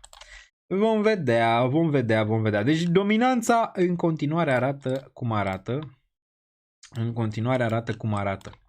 Aici 59,8. E chestiune de timp până când asta va pica? Da. Știi care e problema? Când va pica, depinde ce va mai rămâne. Ok? Că alea vor mai performa. Depinde ce va mai rămâne. Bă, la un moment dat va pica, că n-are cum să nu pice. Aici. Din punctul meu de vedere. Adică n-are cum. Va pica la un moment dat. Cât de rău vom vedea cât de rău va pica. Va face o surpriză să pice rău de tot. Numai în momentul în care Bitcoin o să fie privit într-un mod vechi. Adică o să zic, bă, Ethereum îmi pare mai store of value. acum. Sau nu știu, Solana pare merge mai bine spre Store of Value. Apropo, Ethereum merge și concurează cu Bitcoin la Store of Value și o să concureze cu Bitcoin la Store of Value și în viitor, după cum v-am zis. Dacă cumva narativa cu Bitcoin și toate astea se vor duce un pic mai jos și instituțiile vor pune mai mult preț pe ETH în viitor, e foarte posibil ca această dominanță să pice. O vezi aici, dar să vezi doar ETH care urcă, sau ETH, Solana și încă câteva. Și restul să nu neapărat. Dar în materie de dominanță pare chestiune de timp. Va fi 2026 anul ăla, analizăm și săptămâna viitoare când vorbim de 2026. Aici, de când face grind up-ul ăsta? Din 2022. De suferință pe zona de algoritmi din 2022. Ai avut un relief aici în 2024 la final, 2025 la început, se poate vedea din regiunea asta de 66. De fapt ai avut aici în 2024 un relief și ai mai avut aici unul în iunie, pe durata verii, un mic relief pentru altcoin. Atât, astăzi mici în 2023, dar relief-urile mai mari au fost în decembrie 2024 și în iunie 2025. Aici în rest nimic. Plus că relief-urile întotdeauna au venit de mai sus la dominanță, ok? Și asta e una dintre lucrurile pe care le-am greșit în ceea ce înseamnă analizele pentru 2025, dacă mai țineți minte, și mai trecem și la ele. Așteptam dominanță să fie aici, adică în zona asta de 47, și mă așteptam USDT.DU să fie în altă zonă. Adică dominanța USDT, mare frică în piață, se poate observa în continuare. Asta toată lumea e pe tetă. Aici, mă așteptam să fie aici, în regiunea asta. În range-ul ăsta de aici. Și nu poți să ai altcoin season fără ca acest USDT.D să pice sub 37 în niciun caz și dominanța să țină nivelurile astea super agresive pe care le vedem aici, ok? În zona asta. Bun. Acum, că tot am vorbit de 2000, că tot am vorbit de zona asta de 2000 imediat 25, hai să vedem ce am zis și ce s-a întâmplat de fapt aici, ok? Bun. Bun, asta este postarea, o puteți vedea, este din ianuarie 2025, deci de la începutul anului, imediat. Putem vedea aici, ianuarie 2, așa vom face și probabil anul viitor, dar vă pun aici această postare pe chat în caz că ați ratat-o și ne uităm imediat pe ea. Să vedem cât de prost a fost Daniel Niță și unde, și cât de geniu a fost și unde. Și de ce aș da toate astea bune pe care le-am zis doar pentru una. Bun, hai să mergem mai departe. Am zis că am revenit în Europa, da, am fost plecat. O perioadă în care mi-am dat seama că nu pot să mă deconectez de la muncă absolut deloc. Bine, rău, nu știm neapărat, vom vedea în viitor. Bun, șomajul va urca peste 4,5%, ziceam eu, posibil spre 4,8%. S-a întâmplat? Da. Șomajul în noiembrie a fost la 4,6%. Corect. Ratele de dobândă vor fi tăiate de mai mult de 2 ori, probabil 4-5 tăieri de dobândă în 2025. Corect? Corect. Inflația va rămâne sub control între 2,3 și 4. Chiar dacă e posibil să aibă o continuare a creșterii în Q1, Q2 spre 3,5. Corect? Corect. Inflația SUA pe noiembrie 2,7 a avut o mică urcare. A avut, dar n-a trecut de 3,5. TLT o să pună în sfârșit un subsol. E foarte posibil să se întâmple la anul sau anul ăsta la final acum să pună un subsol și la anul să înceapă o mică creștere. Și e normal să se întâmple asta, deoarece yieldurile, uite, asta e următorul punct, 10 și 2 o să corecteze, nu s-a întâmplat în a doua parte a anului 2025, ceea ce din punctul meu de vedere trebuia să se întâmple aici. Am zis că va corecta între 2,5 și 3,34, nu s-au apropiat de nivelurile astea 10 și nici 2, între 2,84-3,84. Nu am văzut încă corecția mai mare, dar probabil 2026 este anul în care TLT-ul va pune subsolul și vom vedea un crash masiv aici, în regiunile astea, din punctul meu de vedere, dar vă facem unul pentru 2026. Greu și porumbul o să pună un subsol în a doua parte a anului, aproape de subsol, din punctul meu de vedere, din nou aici o să fie verde asta, dacă mă întrebați. Dacă au performat metalele, ce mai sunt lucruri pe care le dețin bumării? Greu și porumb. E foarte posibil 2026 și 2027 să fie anul lor. A greului și a porumbului. Ne uităm poate un pic mai târziu dacă avem timp pe grafice, dacă nu, data viitoare mereu ne uităm pe ele. Deci, dacă vreți un play mai shady, mai ieșit din tipar, greu și porumb, e o posibilitate să le analizați. E posibil porumbul deja să fi pus bottom-ul, iar greu să-l pună la început de an. Vom vedea. Aurul o să mai crească, am zis, posibil spre 3500, dar o să pună topul în a doua parte a anului. greșită a doua parte, prima parte corectă, de la 2600 a urcat spre 3500. Țineți cont că mulți vă ziceau că nu o să urce aurul peste 3000. A urcat, s-a dus la 3500, dar s-a dus și mai sus de 3500 și nu a pus topul, deci a doua parte este greșită. S&P 500, având în vedere ce am zis aici, era destul de clar că dacă astea se vor întâmpla, vom vedea asta. S&P 500 și Nasdaq o să facă noi maxime istorice. 6500-7000 pentru S&P 500, 25.000-28.000 pentru Nasdaq. Corect? Ambele se poate vedea aici. Dar ambele vor pune topul spre final de an. Nu știm dacă partea a doua este corectă. Eu cred că este greșită, dar discutăm în a doua, discutăm în predicțiile pentru 2026. Corect. Dar rămâne de văzut dacă vor pune topul la final de an. Eu zic că S&P-ul are șanse să închidă anul peste 7000, deoarece sunt multe poziții de lichidat pe opțiuni acolo. Bitcoin o să facă noi maxime istorice probabil în primele 6 luni din 2025. Corect. Totuși va pune topul spre final de an între 130.000 și 150.000. A atins 126. E suficient? Nu știm. Corect parțial. Rămâne de văzut dacă topul a fost la 126.000. De urmărit postul de predicții pentru 2026. Stay tuned aici pentru ce se va întâmpla pe Bitcoin și ETH. Ethereum o să fac un nou maxim istoric probabil din prima parte din 2025 greșit, a făcut în a doua, dar performanța o să continue și în 2026. Doamne ajută și asta cred în continuare că se va întâmpla. 6.000, 8.000 pentru ETH și în 2025 ar aproape bună. N-a fost. A fost aproape 5.000, 4.950. Parțial corect, a făcut all-time high, dar în a doua parte 6.000 nu a fost atins. Cu toate că trebuia. De ce? Dacă te uiți aici, ceva e greșit. Nu? Te uiți că toate astea s-au întâmplat, te uiți că S&P-ul a performat excelent, Risk ONU a venit cât de cât deoarece și Russell a performat și te uiți la cripto. Mort în groapă. Ceva nu are sens, dar se întâmplă de multe ori în care macro să nu se pupe cu o piață. Și acum nu se pupă cu cripto. Bun. Inteligența artificială va continua puternic, dar pe partea de agenți inteligenți AI agents, un trend care va fi mare și în cripto, vezi Virtuous.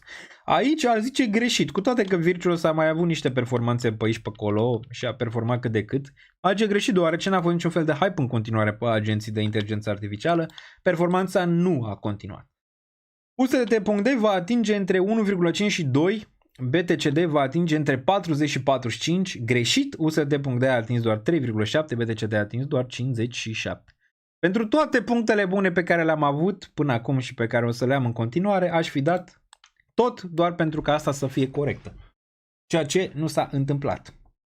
Nu o să vină recesiunea fără un Black Swan mare, chiar dacă șomajul va urca peste 4,5, dar acesta o să fie semnal că e aproape. Va urma în 2026? Vedeți în predicțiile pentru anul viitor. Corect.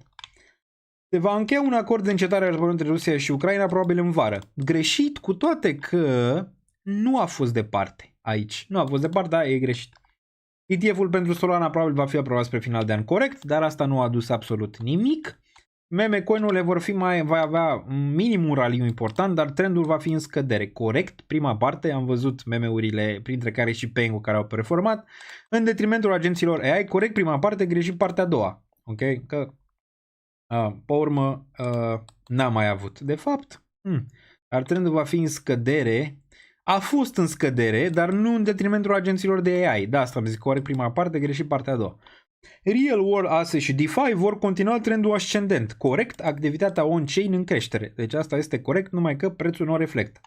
BNB și Chainlink vor face noi maxime istorice. BNB-ul peste 1000 a făcut 1300, Link peste 60, X n-a făcut.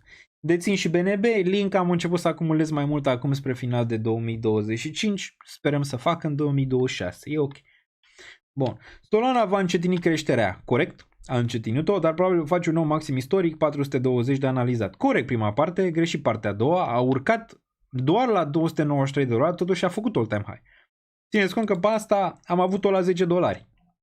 Pe această Solana. Na, din 10 la 293 a făcut 30x. Adică nu poți fi supărat pe Solana, în niciun caz. Bun, Daniel Niță va dansa pe live de minimum 3 ori. E posibil să se fi întâmplat, nici nu mai știu, trebuie să mă uit. E posibil să se fi întâmplat, să fie verde asta. Probabil și asta e problema pentru finalul de 2025, că nu s-a mai întâmplat. Poate va fi în 2026 la început. Și vom mai marca un bottom. DXY, indexul dolarului, va pune top în Q1 2025. între 109.5 și 109.8. Aici a fost la virgulă. Topul a fost la 110 în Q1, deci la distanță de 0,2 puncte aici.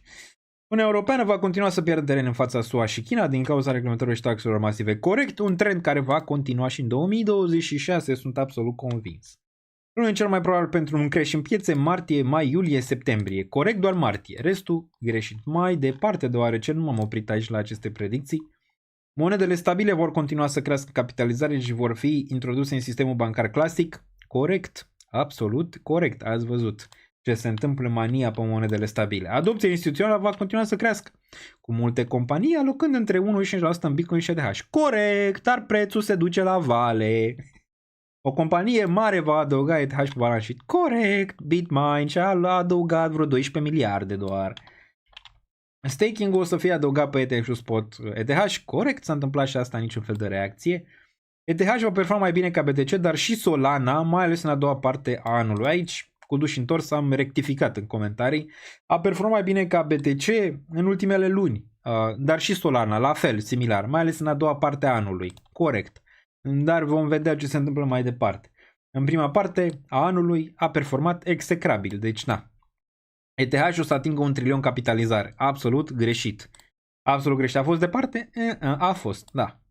Minim 2 proteste mai în România, absolut corect. Alegerile prezidențiale din primăvară din România vor fi câștigate de un candidat care nu a anunțat încă că va candida, corect.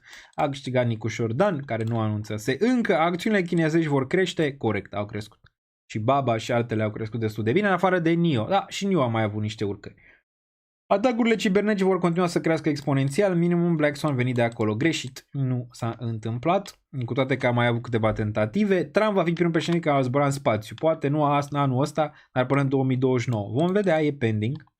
Imobiliare vor continua să crească în România după o stagnare în prima parte a anului, cred că a fost stagnare per total, dar nu sunt sigur. Aici, sincer, am avut dreptate, nu știu de ce am pus-o cu, cred că am uitat. Aici e verde, cred că urcarea a fost de vreo 7% pe imobiliare în România. Aici, pe 2025, verificați și voi.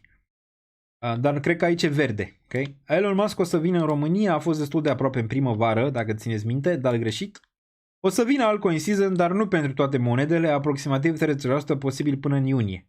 A venit până în iunie ceva, dar greșit. A fost pentru maxim 10% dintre monede, maxim 10, adică că 5%, n-a fost în niciun caz 30%, cum ziceam că o să se întâmple în 2025 la început.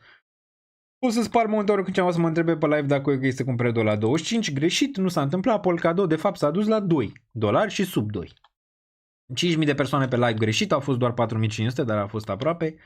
Chiar după toate astea vor fi persoane în comentarii care se întrebe când începe creșterea. Corect, asta oricum era normal și dacă piața urca și dacă piața scădea. Dar asta au fost, asta este Daniel Niță cu bune și cu rele, dar astea au fost predicțiile. Nu o să vin aici să vă zic că am avut dreptate la chestiile care nu s-au întâmplat. Dar pentru toate astea aș fi dat-o pe aia. Aș fi dat-o pe aia cu măcar altcum în 30% din piață sau cu dominanța care scădea la 47% și cu USDT-ul la 2%. Pe toate alea bune le-aș fi dat pentru aia, deoarece atunci toată lumea era absolut fericită. Nu ai greșit, ai delay pe dominanță, clar că există delay, dar pentru 2025 a fost greșit, pentru că nu s-a întâmplat. Bun, cum a fost la New York? Frumos. Frumos. Chiar văzusem un video pe internet care zicea că Piața Victoriei este mai frumoasă decât luminițele din Piața Victoriei sunt mai frumoase decât luminițele de New York. Ceea ce nu este adevărat, nu știu dacă persoana aia s-a dus unde trebuie, de exemplu pe Fifth Avenue sau în alte zone. Nu este adevărat, dar Piața Victoriei este absolut superbă de Crăciun, dar nu se compară neapărat cu ce este în New York, pe Fifth Avenue sau în alte zone în care lucrurile arată fenomenal, mai ales în preajma Crăciunului sau Rockefeller Center sau alte zone. Dar New York-ul bun, e și o asemănare bună între newyorkezi și români, dacă e să o luăm așa, este nivelul de stres și de fericire, care nu e atât de mare pe cât ai crede. Dacă mergi pe stradă pe New York, o să vezi o lume destul de nefericită, adică nu o să vezi neapărat să zâmbească.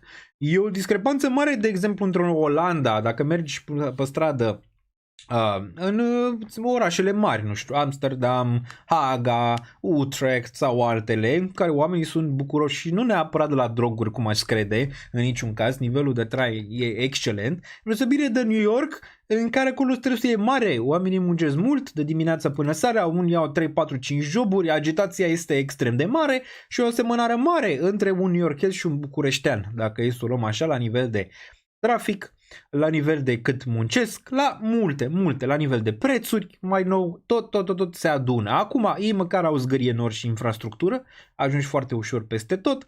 România un pic a rămas în urmă, dar vine și ea puternic din spate și la nivel de infrastructură, dacă e să o luăm așa.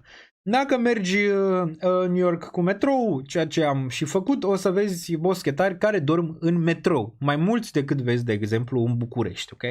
Are și părți foarte frumoase. New Yorkul de la mâncare, de la vibe, îmi place foarte mult zona Brooklyn. Brooklyn nu e mișto și am rămas impresionat când am mai fost în New York în 2017, n-am ajuns în Brooklyn, din păcate. Brooklyn e un fel de orășel european, așa. Apoi ai Manhattan-ul, cealaltă parte, o altă parte a New Yorkului, care acolo e o agitație mare și n-a stat niciodată. În Brooklyn, băi, asta mi-ar plăcea, numai că prețurile sunt mari. Sunt mai mari ca Olanda, dar cât de cât se aseamănă. Olanda și aici sunt prețuri destul de mari. Dacă vii în Amsterdam sau în orașele mari sau peste tot oriunde te duci în Olanda. Dar e interesant. Am intrat greu în SUA? Nu, absolut deloc. Doar am așteptat un pic acolo, vreo 35 de minute la nivel de așteptare, că erau mulți oameni pentru a intra în Statele Unite, dar când am ajuns acolo pe ceas, aproximativ un minut. Un minut. Spre deosebire de Mexic. Spre deosebire de Mexic. Prima dată am fost în Mexic, am plecat din Amsterdam în Cancun. În Cancun. Deci am zburat în Cancun. Și când să intru în Cancun, în Mexic, a durat vreo 45-50 de minute, ceva pe acolo. Ceva prin zona respectivă. După ce am ajuns, nu era nici coadă mare. Am ajuns acolo, bună ziua, am dat, am verificat, România, nu știu ce, și te întreabă. Unde stai?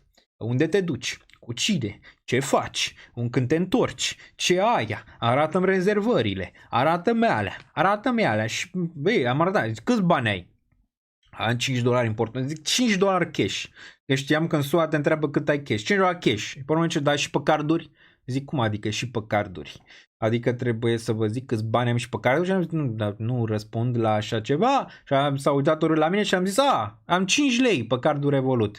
E cripto 10 la 0. Dacă mai mult nu se poate.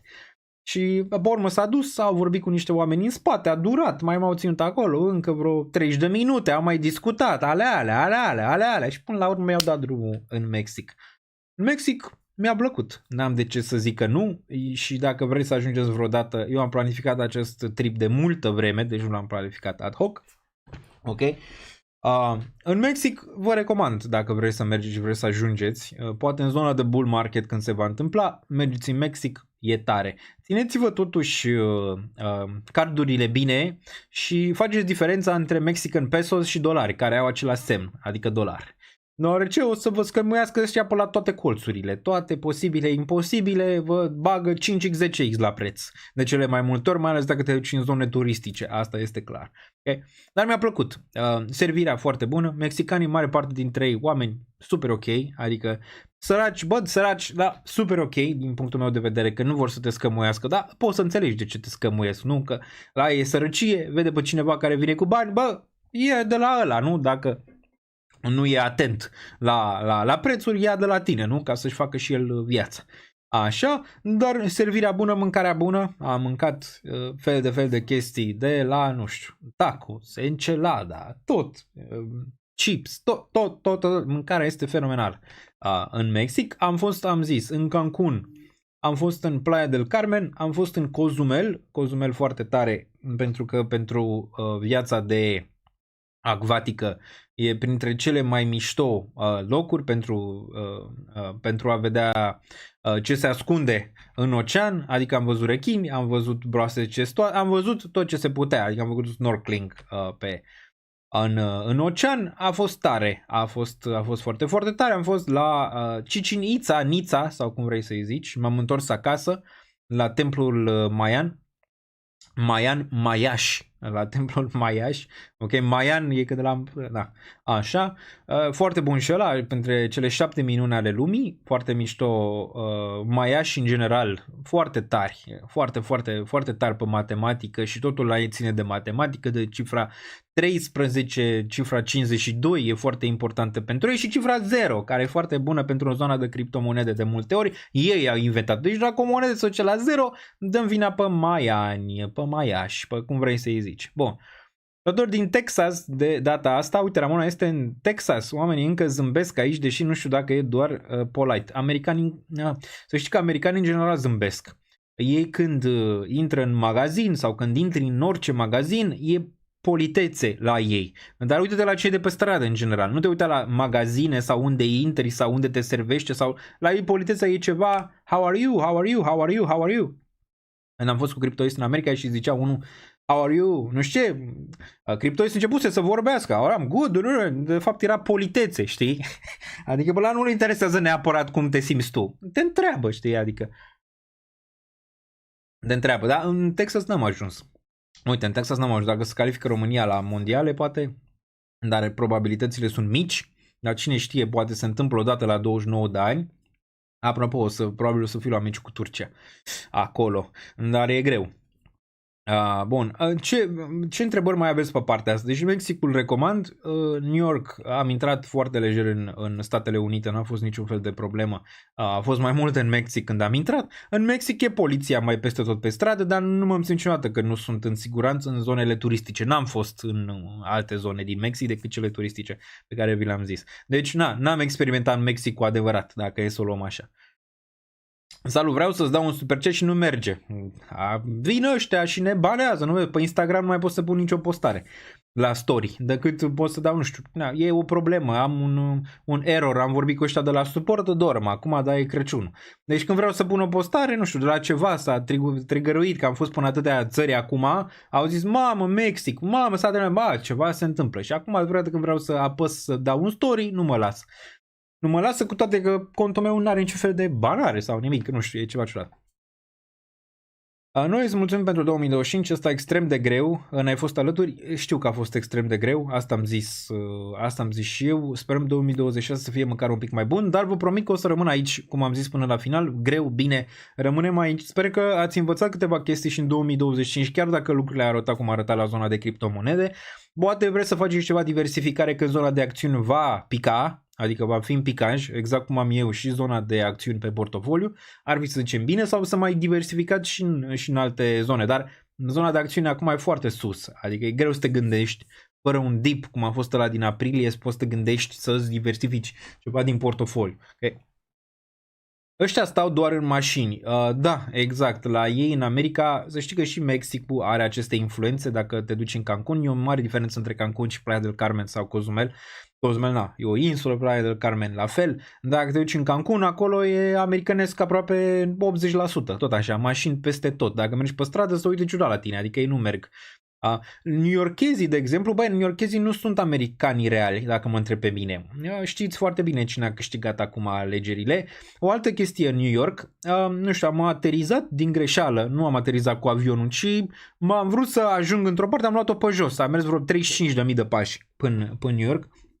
De nu mai îmi simțeam spatele și picioarele, dar ajunsesem la un moment dat într-un cartier în care nu erau decât cifre izraeliene. Cum se numesc, cum se numesc ăștia? Zi. Că nu vreau să zic cuvântul ăla cu J, e celălalt. Așa. Deci erau numai cifre de genul ăla în cartierul ăla care a durat o perioadă și numai oameni care erau cu chipie de aia. Pe cap, toți erau la fel, cu barbă, cu chivie, zic, mamă, unde sunt? Adică sunt în New York sau sunt în altă parte? Nu am niciun fel de problemă, nu mă înțelegeți greșit. Dar asta o să vezi în New York, o să vezi multe de genul ăsta, o să vezi multe culturi, de asta câștiga și Mamdami alegerile, deoarece New Yorkul clar că acolo sunt cei mai mulți imigranți, dacă mă întreb, sau printre cei mai mulți imigranți. De asta New-Yorkezii nu-s grași, adică dacă te duci în alte părți, nu știu, oriunde, bă, majoritatea sunt grași. Bă, dacă te duci în New York, prea vezi oameni grași pe stradă. Adică sunt toți bine, că au ei acel vibe de boschetăreală, ăla e normal, ok? Vibe-ul ăla de boschetăreală pentru New York este normal, în mare parte. Dar nu vezi oameni grași, știi? Bun, ebraice, exact, mulțumesc chat. Numai ebraice, erau peste tot până și pe autobuz. Deși pe autobuz care lua copiii erau numai cifre ebraice. Da, exact. Bun. Și mulți zic, mamă, ce urât e în România, că vin ăștia peste noi. Uite în New York să vezi acolo ce e. Dar asta nu se poate ține sub control. Adică asta, migrația, e de când cerul și pământul. Că vor unii să o ține sub control, da, dar la un moment dat nu o să o poți să o ții sub control dacă vrei să trăiești bine. Adică tu ca român, de exemplu, să trăiești mai bine, ai nevoie de unii care să-ți facă munca de jos. Munca ai făcut acum, sârlanchezi în mare parte. Okay? Deci ai cumva un plus și ai și un minus. Nu? Ți-aduc la economie, îți fac joburile de jos, așa e și în America cu mulți. Fac joburile de jos, că vezi că lucrează numai oameni de culoare și cu cei din Mexic, mexicanii care lucrează, nu știu, la drumuri, la toate astea, adică lucrurile de jos, știi? Da. Evrei, exact. Evrei. Deci era un cartier full, deci am mers până el vreo oră jumate și nu mai ieșeam. Deci o oră jumate. O oră jumate am mers până el. Da, deci, ei se simțeau ca acasă acolo, dar newyorkezii, în general, așa sunt, adică sunt foarte împărțiți. Am fost și la un meci, nu știu dacă îl vedeți aici sau nu, stai așa, cred că a picat aici pe undeva. Ia, stai. Da.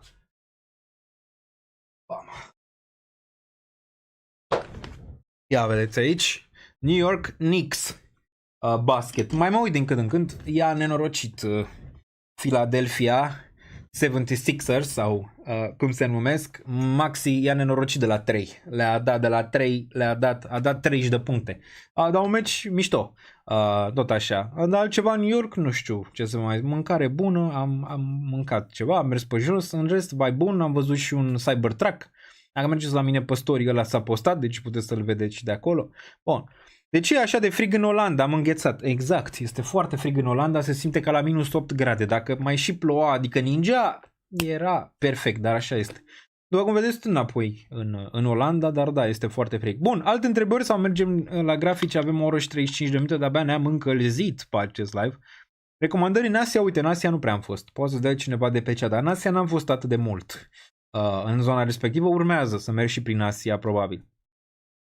Nu mai e nimeni, au pierdut toți banii în cripto, dar nu spune nimeni, zice ceva, nu știu la ce ai răspuns, nu știu dacă ai pierdut toți banii în cripto sau nu, dar banii să pierd când vinzi, în mare parte. Ce investiții faci? Faci investiții pe un an, pe 2? În ce? Bun. Crezi că 2026 va fi sfârșitul în cripto? Sfârșitul nu o să fie niciodată în cripto. O rearanjare a spațiului de criptomonede va fi, dar sfârșitul la criptomonedelor l-am auzit de atâta timp. Nu se va întâmpla. Okay? Vor mai rămâne multe criptomonede și nu doar Bitcoin și ETH, în niciun caz. În niciun caz. Asta zic boomerii, că va rămâne doar praful și țărâna de pe criptomonede. Au prins curaj acum. Bun, alte întrebări. Putem păstra banii pe Binance în 2026? Dacă nu ai primit niciun mesaj de la ei, că trebuie să-ți muți banii, probabil că da. Probabil că da. Dacă primești vreun mesaj sau ceva, atunci nu o să mai poți să-i ții acolo. Din 2026 ați văzut ce se va întâmpla. Vreți să vorbim și despre țara noastră, România? În țara noastră de dor, de patimă o să ajung la început de 2026 și în România înapoi. Mi-e dor de România. Sunt român la bază, deci mi-e foarte dor de România. Nu mi-e dor de ce se mai întâmplă pe în România în momentul de față, deoarece politicienii, după cum aproximam, țineți minte că mulți m-au înjurat pe această cale, că ziceam că va fi rău și taxele vor veni puternic indiferent cine va câștiga. Ei bine, se întâmplă. De la anul, pregătiți-vă buzunarele să dați politicienilor, pentru că ei vor trăi în continuare la același nivel. Zici că e rău în cripto, dar e mai rău, poate când stai în România în momentul de față, având în vedere că statul nu-ți dă aproape nimic și îți ia tot. Îți ia absolut tot aproape. Îți pune taxe și mai mari, nu-ți dă nimic, în schimb, rău. Nu-ți dă infrastructură, nu face niciun fel de chestie în sistemul judiciar. Ați văzut ce s-a întâmplat. A văzut documentarul Recorder, care în niciun caz n-a fost la întâmplare. Ce pot să pariez la anul? Multe cătușe. O să vedea multe cătușe. Unele pe bune, unele cu mai puțin bune. Cum ați văzut și mandatul probabil al lui Traian din trecut cu Hoveshi, cu doamna Hoveshi. Așa, deci asta probabil va continua. Pentru unii va fi legit, adică trebuie așa. Pentru alții nu. Alții vor scăpa pentru că vor fi cu ăia. Alții nu vor scăpa pentru că vor fi cu ăia. Dar taxe și cătușe.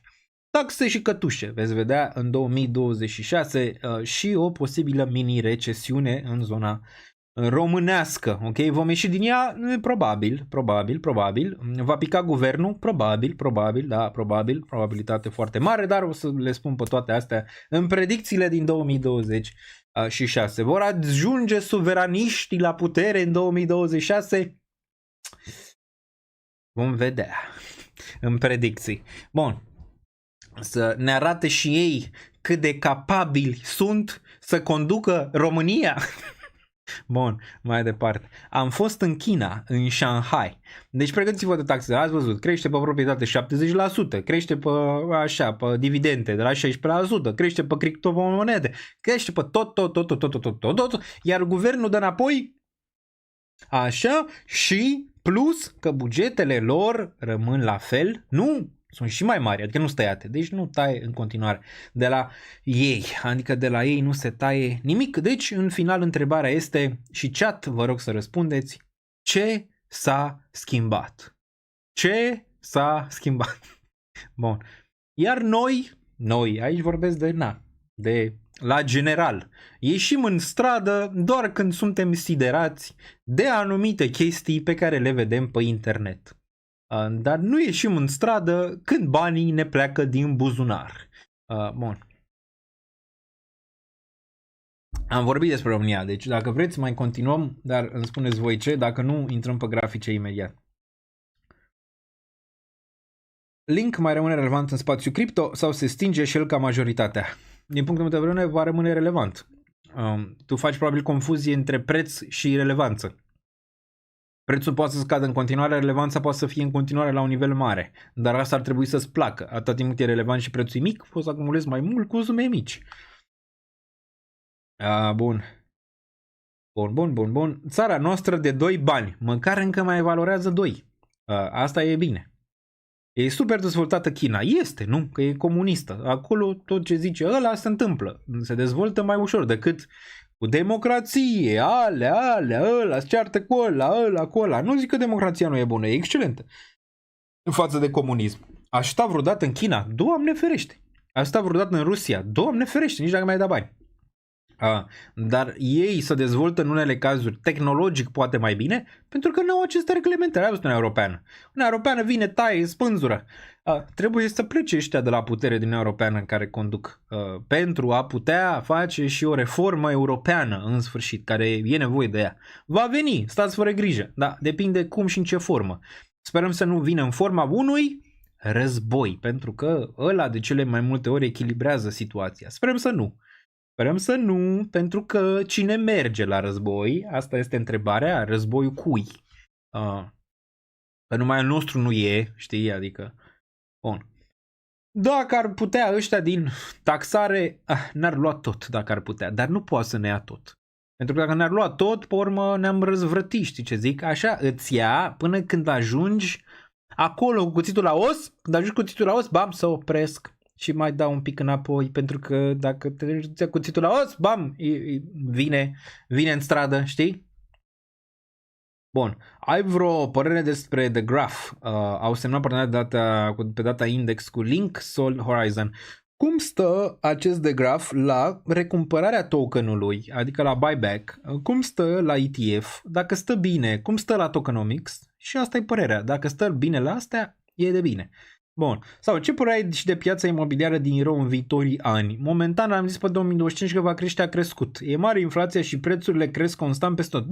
Da, când e mare inflația, e destul de clar că și prețurile la imobiliare vor fi mari. Și vor continua, cel puțin în prima parte a anului 2026. După, probabil va fi un recul pe piața imobiliară și pe inflație, cel mai probabil. Dar cum? Venit? Nu? Dintr-o mică recesiune locală.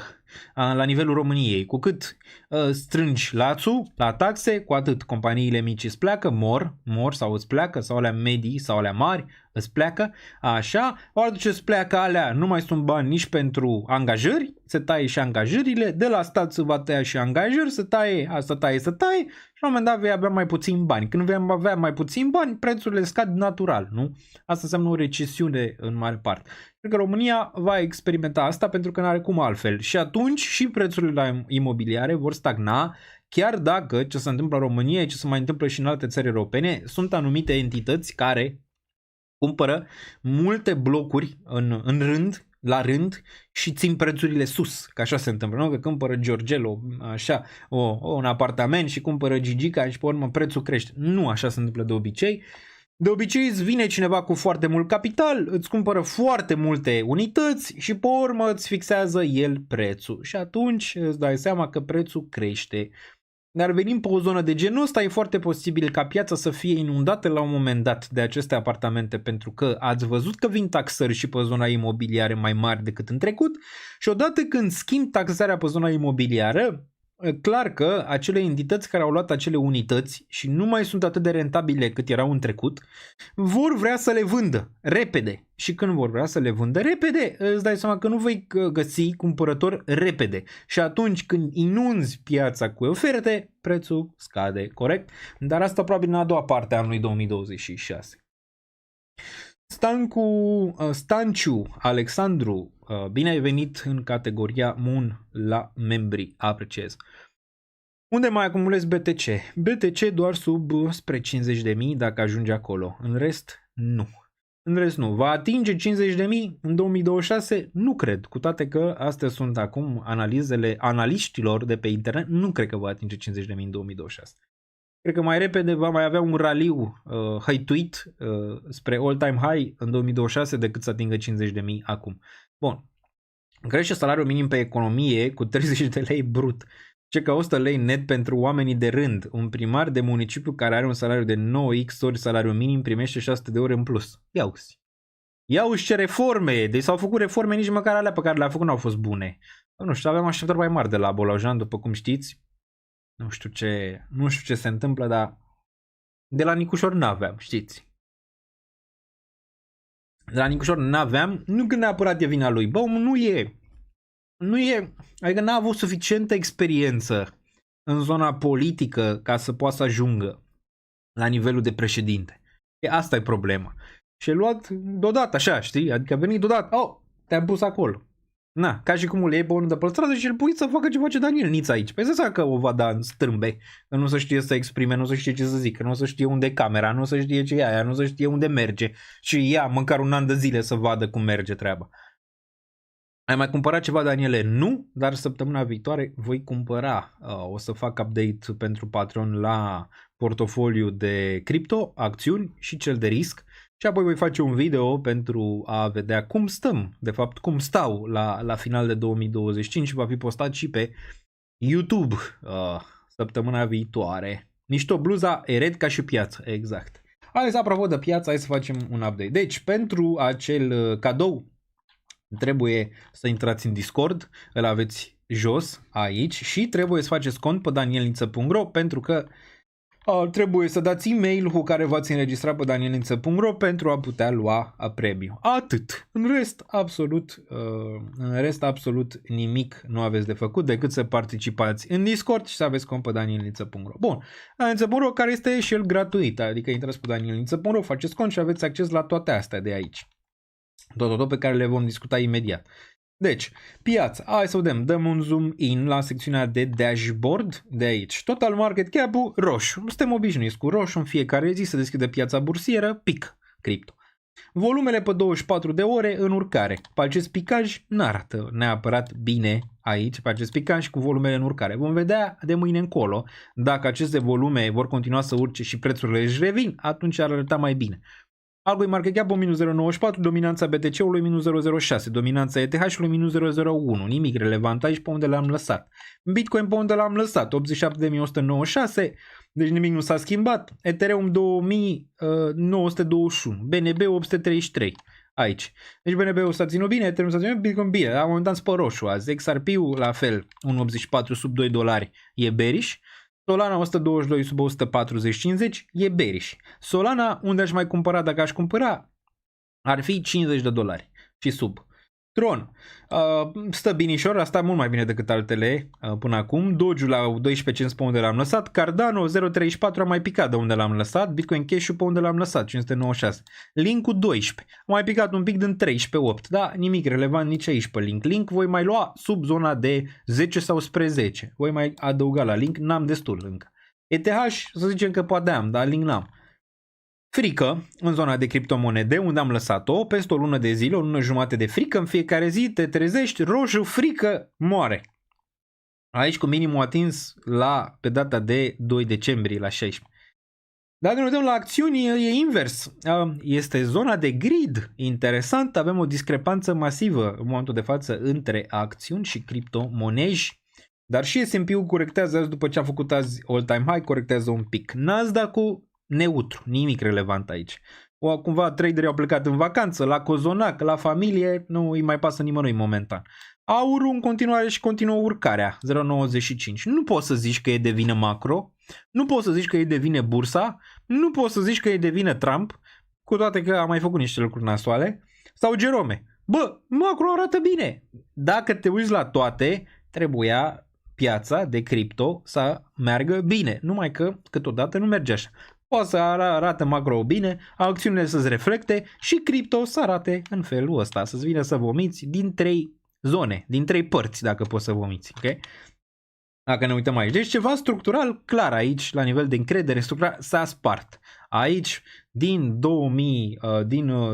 10 octombrie, din alte zone, tot 2025 a fost numai pe spargerea încrederii în zona de criptomonede. Și cui îi place asta? Lui BlackRock îi place asta, companiilor mari care vor să acumuleze în continuare le place asta, cui nu-i place asta? Retail-ului nu-i place asta pentru că vrea gain-uri acum. Okay, bun, deci anul 2025 putem să facem o concluzie cu el, îndepărtarea retail-ului din zona de criptomonede și momentan merge. S&P-ul, am zis, ok, ajungem și imediat, inflație. Inflația a picat de la 3 la 2,7, corul a picat de la 3 la 2,6, cu toate că le-a făcut în pix din punctul meu de vedere, vom vedea inflația reală luna viitoare, unemployment rate-ul 4,6, tot ce voiai să vezi ai văzut, adică tot ce voiai să vezi, unemployment rate-ul că a urcat aici, inflația că a scăzut, non-farm payrolls-ul 64.000 și cu o revizuire de vreo 100 și ceva de mii de locuri de muncă pe lunile precedente. Dobânda, care a picat, următoarea ședință FOMC la final de ianuarie, trebuie să schimbăm aici, Melissa, dacă te uiți, te rog când ai timp, vezi când e, nu știu, cred că pe 10, dar cresc, e asta să ne uităm. Cresc șansele aici de tăiere de dobândă imediat. Deci poți să te uiți la cele mai bune analize, poți să ai dreptate pe acțiuni, pe S&P, pe piețe în general și cripto să facă invers. Bun, dacă ne uităm aici, pentru ianuarie 82% ca dobânda să pice. Dacă ne uităm aici, 350, 370, cred că da. În momentul de față, ia să ne uităm. În momentul de față e la 375, nu, ia stai așa. 350-375 e deja aici, deci ai 82% să rămână la același nivel momentan, cu toate că din nou nu cred asta. Nu cred asta, ok? E pe 28 ianuarie. Pe 28 ianuarie, la final de ianuarie. Nu cred, cum v-am zis că și pe luna asta decembrie, când erau vreo 80% șanse că nu taie, a tăiat și aici vă zic la fel, nu pare din punctul meu de vedere să ai șansele astea atât de mari, cum le vedem aici, de a menține dobânda, să nu taie. Aici doar 17% să taie. Eu cred că va tăia. Eu cred că va tăia din nou 25 de puncte de bază aici Jerome Powell, deoarece, uite, ne uităm împreună. Dar va depinde de inflație și de altele pentru ianuarie. Mulți probabil anticipează că asta nu e inflația reală, dar vom vedea. Dar dacă te uiți aici cu unemployment rate-ul la 4,6, deja în capul tău al generatorului se vede ding, ding, ding, ding, ding, ding, ding. Adică, băi, e ceva, trebuie să acționăm aici. Bun, de acțiune sunt în grid. Intrați pe danielță.ro dacă vreți să vedeți acest dashboard și ce vă arăt în continuare aici. Butonul de like îl găsiți aici, o să dăm un refresh imediat, puteți apăsa. Linkurile le aveți în descriere, imediat vorbim și despre ele, dar aici puteți găsi butonul de like.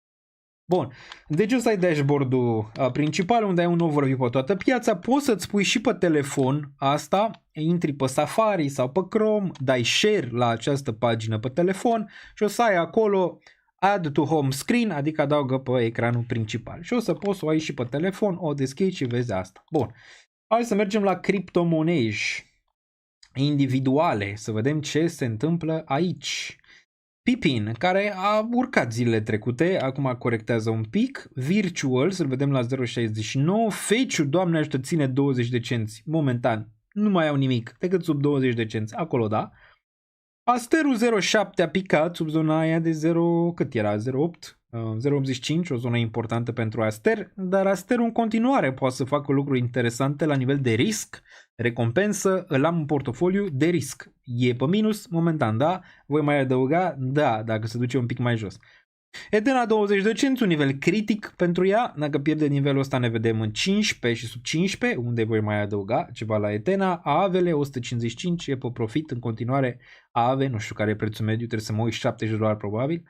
Arbitrum, sunt în zona în care mă gândesc să mai adaug aici, nu cred că ăsta e mort, cred că își va reveni mai devreme sau mai târziu, interesant e unde va pune bottom-ul. 10-20 de cenți ar putea să fie zona pentru Arbitrum, ui cu ăla de pe Binance pentru el. În 10-20 de cenți voi mai acumula aici să mai trag un pic prețul mediu în jos, care nu e atât de mare în ceea ce privește Arbitrum. Mai poate să facă $1? Mai poate. Mai poate să facă mai mult? Mai poate. Dar vom vedea unde e bottom-ul la un moment dat, că momentan pare că piața de cripto nu are niciun fel de bottom. Nu există bottom momentan pe piața de cripto.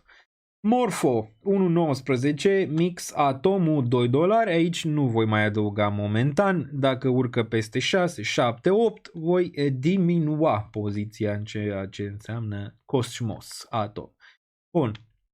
Ondo ajunge în sfârșit într-o zonă interesantă, sub 30 de cenți, ar putea fi interesant, ăsta e pe Real World Assets, care nu cred că s-a terminat povestea asta. Problema e dacă Ondo va mai rămâne relevant pe zona asta sau ETH va lua toată piața. Asta e întrebare valabilă.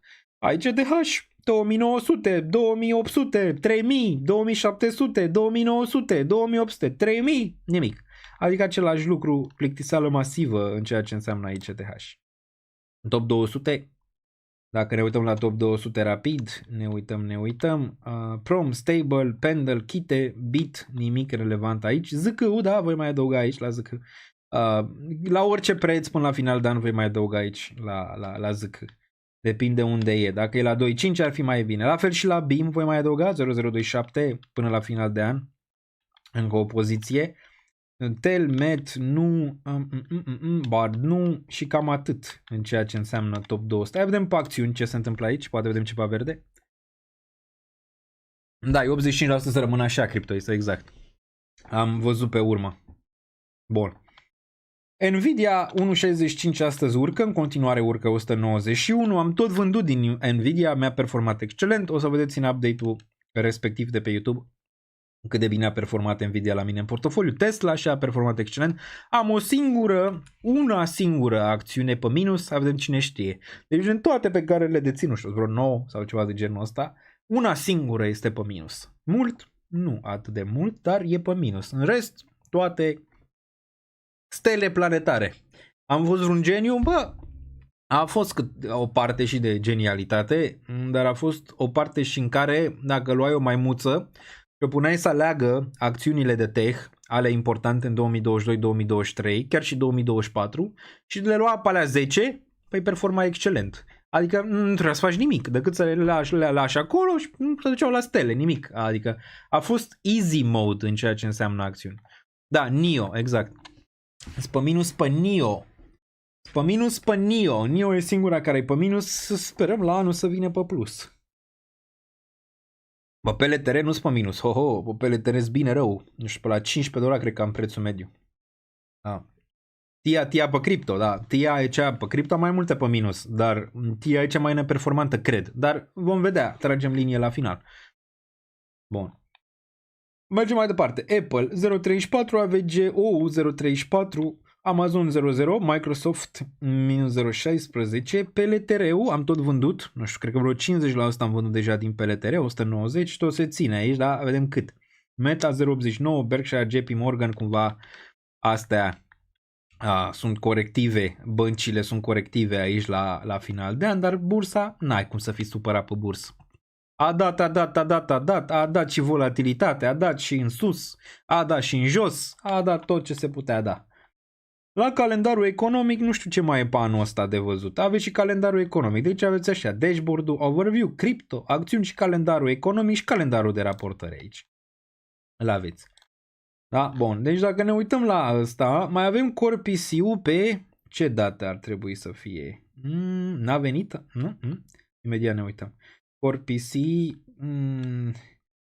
avem durable pe 23, nu prea mai avem nimic aici pe săptămâna curentă relevant. Am văzut Gross Domestic Product Q pe Q3 4,3 față de 3,3 GDP-ul, adică extraordinar, și ăsta și growth-ul de la 4,3 la 3,3, excelent. Excelent, excelent. Deci nu prea mai avem pe anul ăsta. Vedem ce se întâmplă pe săptămâna viitoare aici. Începem pe 2, care este desigur vineri, cu non-farm payroll și unemployment rate-ul. Vedem ce se întâmplă aici la ele și pe 30 la final avem FOMC-ul. Bun, imediat ne uităm. Da, FOMC-ul care trebui să fie pe 31, dar cred că îl dau ăștia pe 30, având în vedere că este Revelionul, nu? Pe 31. Deci cam asta, nimic relevant aici. Revenim la anul să vedem ce se întâmplă în zona asta. Aveți un chestionar foarte important. O să pun la anul și unul pentru acțiuni și unul overall, adică dacă vreți să vă testați riscul. E foarte important deoarece dacă știți riscul, nu mai intrați în ideea că iau o criptomonedă ca să-mi crească 500x când tu ai riscul median sau scăzut. Nu prea poți, știi? Și cumva acest chestionar o să-ți dea o idee despre ce tip de investitor ești tu și ce îți permiți. Clar că mulți deja au aflat pe pielea lor și pe banii lor riscul pe care ar trebui să și-l asume. Unii au înțeles riscul, ok, pe care și l-au asumat, unii nu. Dar or să vină și mai multe lucruri aici anul viitor în această zonă. O să vină și mai multe. Aveți oferte, zona de oferte o aveți aici, o aveți și în descrierea acestui video, la NordVPN, la Patreon, îl aveți aici, toate portofoliile mele, tot, multe playlist-uri de trading pentru începători, nu știu, 50 de videouri, PDF-uri, tot, Ledger, aveți aici Bybit, dar aveți în descriere și mai mult. De exemplu, aveți o promoție mișto de la cei de la BingX, pe care o vedeți aici, pe lângă giveaway-ul pe care l-au, pe lângă acel cadou pe care l-au dat, aveți aici o promoție mișto, vă pun pe chat dacă vă faceți cont la ei. Bun. Deci aveți în descriere tot aici. De la BingX la Patreon aveți, cred că încă reducere, dacă nu, o să mai bag eu una aici de 20%. Mâine aveți Bybit $30 gratis dacă depuneți 100, aveți NordVPN. L-am folosit pe toată această durată. În Mexic a mers excelent. În SUA a mers excelent. Pe unde mă duceam, la hotel, în aeroport, VPN. Deoarece se fac ăștia niște scamuri foarte mari imediat și poți să-ți intre în telefon. Merch Dashboard îl găsiți aici. XFI-ul găsiți și pe el aici. Platformă românească de cripto. Dacă vreți să investiți în acțiuni și ETF-uri, aveți eToro, dar asta doar pentru investiție, nu pentru tranzacționare. Nu recomand eToro pentru tranzacționare, recomand doar pentru investiții. Adică dacă vreți să faceți investiții în acțiuni, ETF-uri, le găsiți pe toate aici. Este un broker reglementat în UE. Bun, Rece portofel, Rece Trezor, le aveți aici, le aveți pe toate în descriere și reduceri la toate, plus like. Bun, mergem mai departe. Aici am închis cu danielniță.ro, le puteți găsi pe toate aici și plus că de la anul probabil vom implementa și un daily report, cel mai probabil aici, în care înainte de deschiderea pieței bursiere vom analiza ce perspective sunt, ce acțiuni de analizat, ce criptomonede de analizat sau interesante și multe alte lucruri interesante. Nu putem decât să mergem în sus în 2026 la nivel de content. O să pun și pe Twitter feedback pe care puteți să-l dați, ok? Că e pozitiv, că e negativ, îl accept, adică ce vreți să mai vedeți pe YouTube, pe Twitter, ce v-a plăcut, ce nu v-a plăcut, ce vreți să vedeți mai puțin. Puteți lăsa un comentariu, urmăriți-mă pe Twitter, Real Daniel Niță. Urmăriți-mă și pe Instagram când îmi vor da ăștia drumul la story-uri.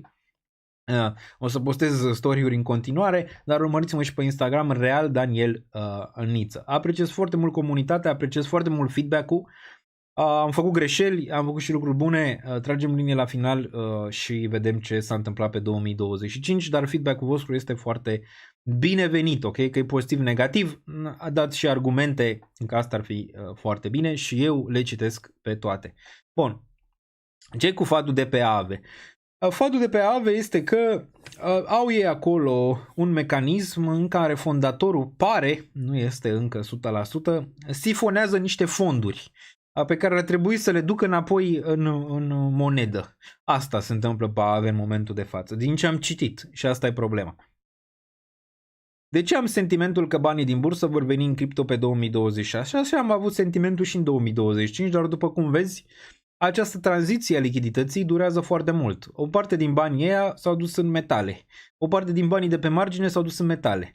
Trebuie să înțelegi, când o piață performează, lichiditatea se duce acolo de cele mai multe ori, deoarece are lichiditate să o tranzacționeze. Okay? Când în cripto vezi că nu există lichiditate, când vezi că piața nu performează, nu vrei să faci parte din zona respectivă. Că se va face tranziție la un moment dat, se poate, dar în momentul e foarte greu de definit când vei vedea acea tranziție. De obicei ea se întâmplă în momentul în care ai acțiunile că performează, ai metale că performează, toate astea ajung la un top, îți corectează masiv piața și de-abia atunci, sau îți face o corecție mai mare și de-abia atunci îți face switch-ul de lichiditate, deoarece își dă seama piața că nu mai poate urca nici aurul, nici argintul, nici S&P-ul, nici Nasdaq-ul și atunci la ce se uită? La amărâtele astea de criptomonede care dacă le bagi puțin în lichiditate fac popcorn în 3 minute, una după alta și atunci o să fie interesantă zona respectivă când toate astea nu mai sunt la nivel de opțiuni, ok? Dar țineți cont că Smart Money acumulează, deci poți să te uiți la acumulările de ETH, la acumulările de Bitcoin, dar putem uita, știu că sunt știri că au ieșit nu știu câți bani din ETF-uri, da, dacă te uiți aici, da?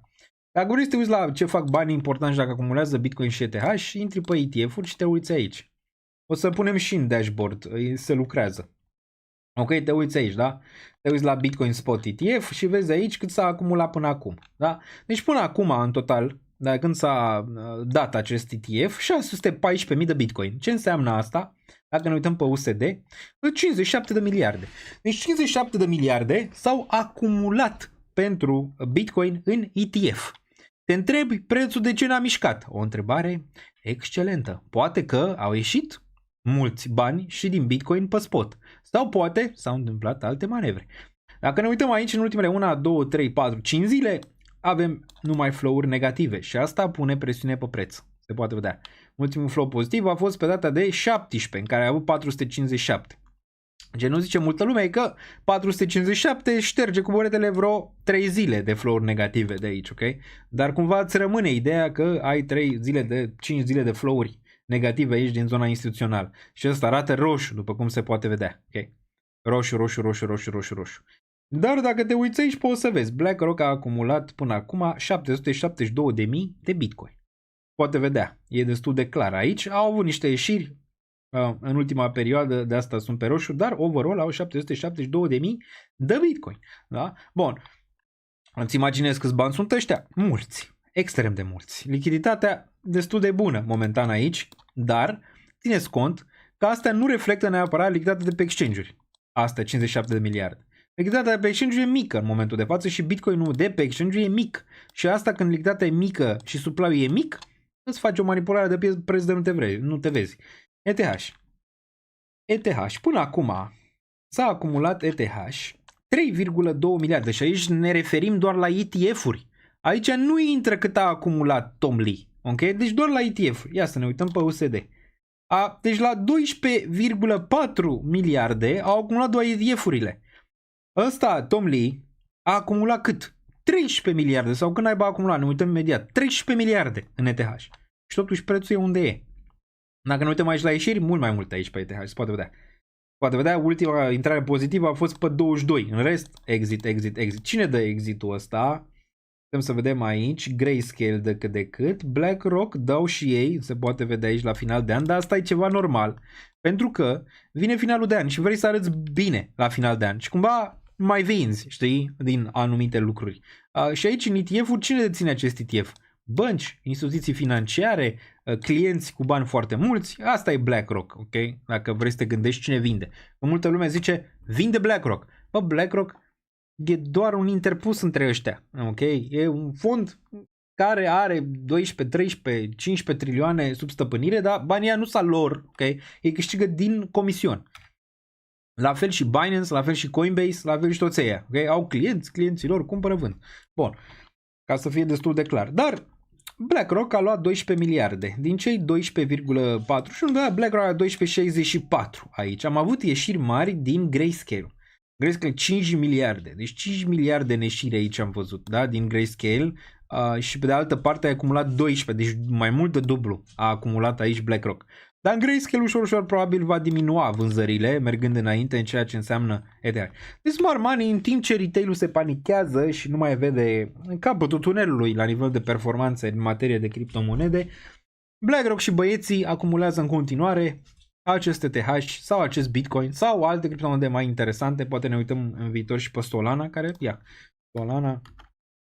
Solana ETF. Ia să ne uităm dacă au băgat ăștia. La fel aici ca la CoinGlass. Ia să dacă au băgat. Total Solana Spot Net Inflows. Cred că da, avem și pe Solana. După cum se poate vedea aici. Solana, știi care e partea bună cu Solana? Partea bună cu Solana e că Grayscale da, n-a avut atât de mult Solana de vânzare și acum cumpără. Se poate vedea. Dar dacă te uiți, da, putem să ne uităm pe USD aici. S-au acumulat 117 milioane în Solana. A mișcat prețul absolut deloc. Bă, ceva interesant aici în materie de cum se cumpără pe spot ETF și dacă Coinbase se duce imediat și cumpără din piață sau nu. Deoarece pare că nu se pupă anumite chestii aici în materie de bagă niște miliarde, nu le vedem în preț. Nu le vedem. Poate să fie și ideea inversă, că domnule, văd ăștia că există lichiditate și atunci yes, adică ea vechi, nu știu, care au luat 5 dolari, 3 dolari, 2 dolari, 9 dolari sau când au luat Bitcoin, nu știu, la 500 dolari, 1000 dolari, OGs, dar și asta s-a întâmplat și în celelalte cicluri. O să te întreb și acum că probabil Bitcoin deja era la 25-30 de mii. Dacă nu erau aceste instituții, nu? Care cumpărau. Dacă nu era Tom Lee. Păi dacă nu era Tom Lee, unde era ETH acum? Poți să spui și întrebarea asta. Bă, deja eram un mega bear. Adică dacă ETH după toate vânzările astea, Bitcoin după toate vânzările astea, probabil dacă nu existau astea, erau la minus 90 ceva la sută, cum sunt multe altcoin-uri acum, nu? Că ele n-au avut asta. Care a fost diferența? N-am avut macro favorabil pentru ele, n-am avut lichiditate favorabilă QE, n-am avut toate astea pentru ele, s-au dus 98, 95-98%. Bitcoin, ETH, BNB, astea nu. De ce? Au avut în spate anumite mecanisme care le-au ținut cât de cât bine. Poți să te gândești și așa. Adică fie e asta, fie e cealaltă teorie că băi, ăștia nu știu când fac acea tranziție de cumpărare de pe spot. E mai probabilă să fie prima chestie în care s-a vândut foarte mult. Deja trebuia să fim un bear agresiv, dar cu Tom Lee și cu Saylor și cu aceste instituții încă stăm pe nivel de plutire, ok? Bun. Și ciclul de 4 ani e mort. Cel mai probabil. Iau bani de la oameni, fac dam la piață. Dar poate să facă și asta. Adică cumpără OTC. Ca asta fac acele fonduri de tranzacționează cu algoritmi. Posibil. Nu le avem 100% că așa e. Gen Jane Street. Adică cumpără OTC. Așa fac. Shortează. Deci cumpără OTC. Fără să impacteze prețul. Îți iau, nu știu, 100 de milioane ETH, 500 de milioane ETH de la un OTC desk. Cât ai de vânzare la ETH? Și păi mai am 200 milioane. Dacă vrei, cumpără. Ia uite, îți dau ETH. Bun. Îl cumpără de la aia, îl țin așa, shortează piața până opțiuni sau diferite alte manevre financiare, okay? Și apoi vând ăla OTC-ul pe spot. Și de-aia când se deschide piața bursieră, vezi cum pleacă o candelă roșie de fiecare dată. Păi acolo clar că cineva manipulează și poți să vezi aici, adică nu există asta în niciun caz nu poate să nu fie manipulat. Adică poți să vezi de fiecare dată când se deschide piața bursieră ce se întâmplă cu prețul. Okay? Poți să vezi în fiecare zi, dacă te uiți, în fiecare zi, se deschide la o oră, se deschide la o oră, se zice bam, dump. La oră exactă, undeva între 5 și 6, dacă vă interesează. Între 5 și 6, bam, dump. Dacă nu uităm aici și până și asta, deschis piața bursieră, uite aici, da? Opa, ce s-a întâmplat? E piața bursieră, hop, buf. N-a fost deschisă piața bursieră, ia uite că am avut și noi un pump. Bun. Tu ce ai face în locul lor? Cui? În locul celor care manipulează piața? Greu de zis. Tu n-ai manipula-o dacă ai avea capabilitățile necesare să faci niște bani ușori, a? Poate ai manipula-o, nu știu, zic. Bun, că e ușor de manipulat momentan, că n-are lichiditate. Avem aici un mega, din nou un mega super chat, sărbători fericite Daniel, de la George Mihailă și la toată comunitatea și să sperăm că 2026 va șterge anul 2025. Toată lumea speră asta. Dar nu ne putem culca pe speranțe. Trebuie să avem și niște analize, că asta ar putea să se întâmple aici. Da, uite-te pe preț, da? Vezi pe Bitfinex. Uite volumele astea, de unde vin. Volume 0,0000. Se deschide piața bursieră. Au explodat volumele deodată. Dacă te uiți aici pe Coinbase, același lucru, da? Deci, pe Coinbase aici se întâmplă ceva, ceva se întâmplă, nu știu, ceva se întâmplă aici. Eu nu știu teoriile de conspirație, bă, dar ceva se întâmplă pe Coinbase. Te uiți aici la fel. Volum 0,0000. Deschide piața bursieră, bam! Vine o candelă de volum deodată. Bă, da, așa așteaptă să deschide piața bursieră. Nu poți să dăm până înainte. Bun. Și acum intrăm în teorii de teorii, unele cu date, unele mai puțin cu date. Mergem pe cripto aici. Vă invit să dați follow la această pagină, deoarece vă aduce știri în timp real. Ne putem uita aici la o chestie cât de cât reală și foarte pe date. De ce BTC pare lipit între 85.000 și 93.000? Pare ciudat, da? De fiecare când Bitcoin vrea să urce peste 90.000, ciocan. Uite aici, ai încercat 89.4, ciocan. Ai urcat aici, ok, la 90.000, ciocan. A urcat aici la 90.000, ciocan. Bă, dar asta n-are, înțelegi? Asta n-are cum să fie ceva natural. A urcat aici, ciocan. Deci dacă te uiți la toate astea, ne duce la ideea asta. Okay. Unde era? Care nu e a mea.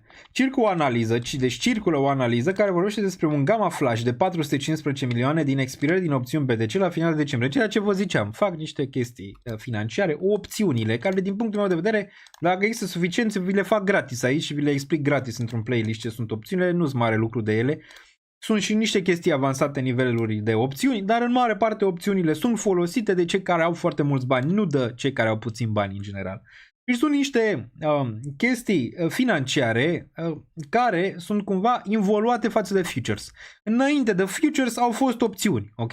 Ca să înțelegeți în mare parte cum merge treaba. Dar o să vă fac separat un playlist aici pe YouTube despre partea de opțiuni. În mare parte sunt folosiți de cei care au foarte mulți bani să facă hedging. Pe opțiuni faci multe hedging, folosește și Elon Musk, de exemplu, opțiunile. Sunt diferite tipuri de opțiuni prin care el nu plătește taxe în mare parte. Okay? Dar nu neapărat tranzacționarea, să zicem, pentru retail pe opțiuni e atât de bună, adică atât de benefică pentru cel care tranzacționează opțiuni. Dar poți să ai mai multe chestii pe opțiuni, poți să joci și volatilitatea, poți să joci mai multe chestii în ceea ce înseamnă tranzacționarea și poți să te acoperi mai bine decât pe futures. Bun, dealerii de opțiuni sunt forțați să hedge-uiască agresiv, se folosesc mult dealeri de opțiuni în partea de hedging, ceea ce ține prețul BTC prins într-un range 85.000-93.000. Cea mai mare presiune vine din expirarea din 26 decembrie, astăzi, ok? Cea mai mare din acest an. După expirare, această presiune dispare. Volatilitatea poate reveni, iar prețul se poate mișca mai liber. Bun, acum la expirare nu înseamnă neapărat că ea le țin până la expirare, pentru că dacă le ții până la expirare trebuie să plătești suma totală a acelei opțiuni. Nu știu dacă mulți au bani să țină acea sumă a opțiunii respective. Datele on-chain și de opțiuni arată o concentrare mare de risc gamma exact pe această scadență. Deși open interest total depășește 55 de miliarde, cifrele exacte de gamma diferă între surse. Glassnode și Levitas aici. Important, mecanismul contează mai mult decât cifra exactă, iar acest mecanism a mai produs și mișcări puternice după expirări în ciclurile anterioare. Da? Deci putem să vedem aici postul făcut de David, care e destul de bun. Sunt multe miliarde aici la nivel de expirare. Are, să zicem, o anumită idee că dacă țin în range-ul ăsta de aici, ei câștigă cei care fac acest hedging pe partea de opțiuni. 415 milioane care, în mod normal, la nivel nominal, ar fi nu știu câte miliarde în preț. Bun, deci cam asta e treaba, puteți citi voi dacă vă interesează. Eu zic că e destul de reală, numai că nu poți să te bazezi doar pe asta. Adică doar pe o analiză de genul ăsta să zici că da, de asta prețul Bitcoin stă în nivelul ăsta. E una dintre factorii pe care putem să-i vedem aici, la nivel de opțiuni de expirare. Dar asta va continua și mai mult, având în vedere că vor fi și mai multe instrumente de opțiuni în viitor pe Bitcoin. Și pe zona de ETH și pe celelalte criptomonede. Și asta va continua de acum încolo. Asta merge, adică părțile astea merg într-o piață în care lichiditatea este scăzută. Okay? Și poți să faci chestii de genul ăsta. Okay? Bam. Că asta nu e niciun clas natural. Uite aici pe o oră. Deci dacă te uiți pe o oră aici vomiți. Hai să ne uităm pe o oră, da? Deci te uiți pe o oră. Dump, pump. Dump, pump. Dump, pump, dump, pump, dump, pump, dump, pump. Lichiditate 0, dump, pump. Cineva îți controlează prețul nivelul ăsta, ceea ce pare normal. Adică poți să-l vezi normal. Adică prețul ăsta 93 până în nivelul de 82. Va ajunge la capăt această zonă de aici, da. Imediat ajungem și la o analiză în secțiunea asta de Bitcoin. Dar da, pare aproape în mare și mai e o chestie aici de ce pare aproape, determinare. Ai 1, 2, 3, 4, 5, 6 săptămâni.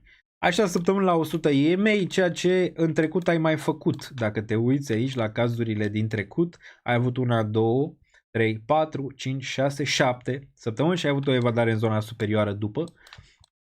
Ai avut aici, în 2019, 1, 2, 3, 4, 5, 6, 7, evadare în zona superioară. Bun. Deci din nou, ești acolo la nivel de cât durează să stai la 100 EMA. 1, 2, 3, 4, 5, 6. Săptămâna viitoare ar fi al 7-lea și uite cum se pupă cu finalul de an.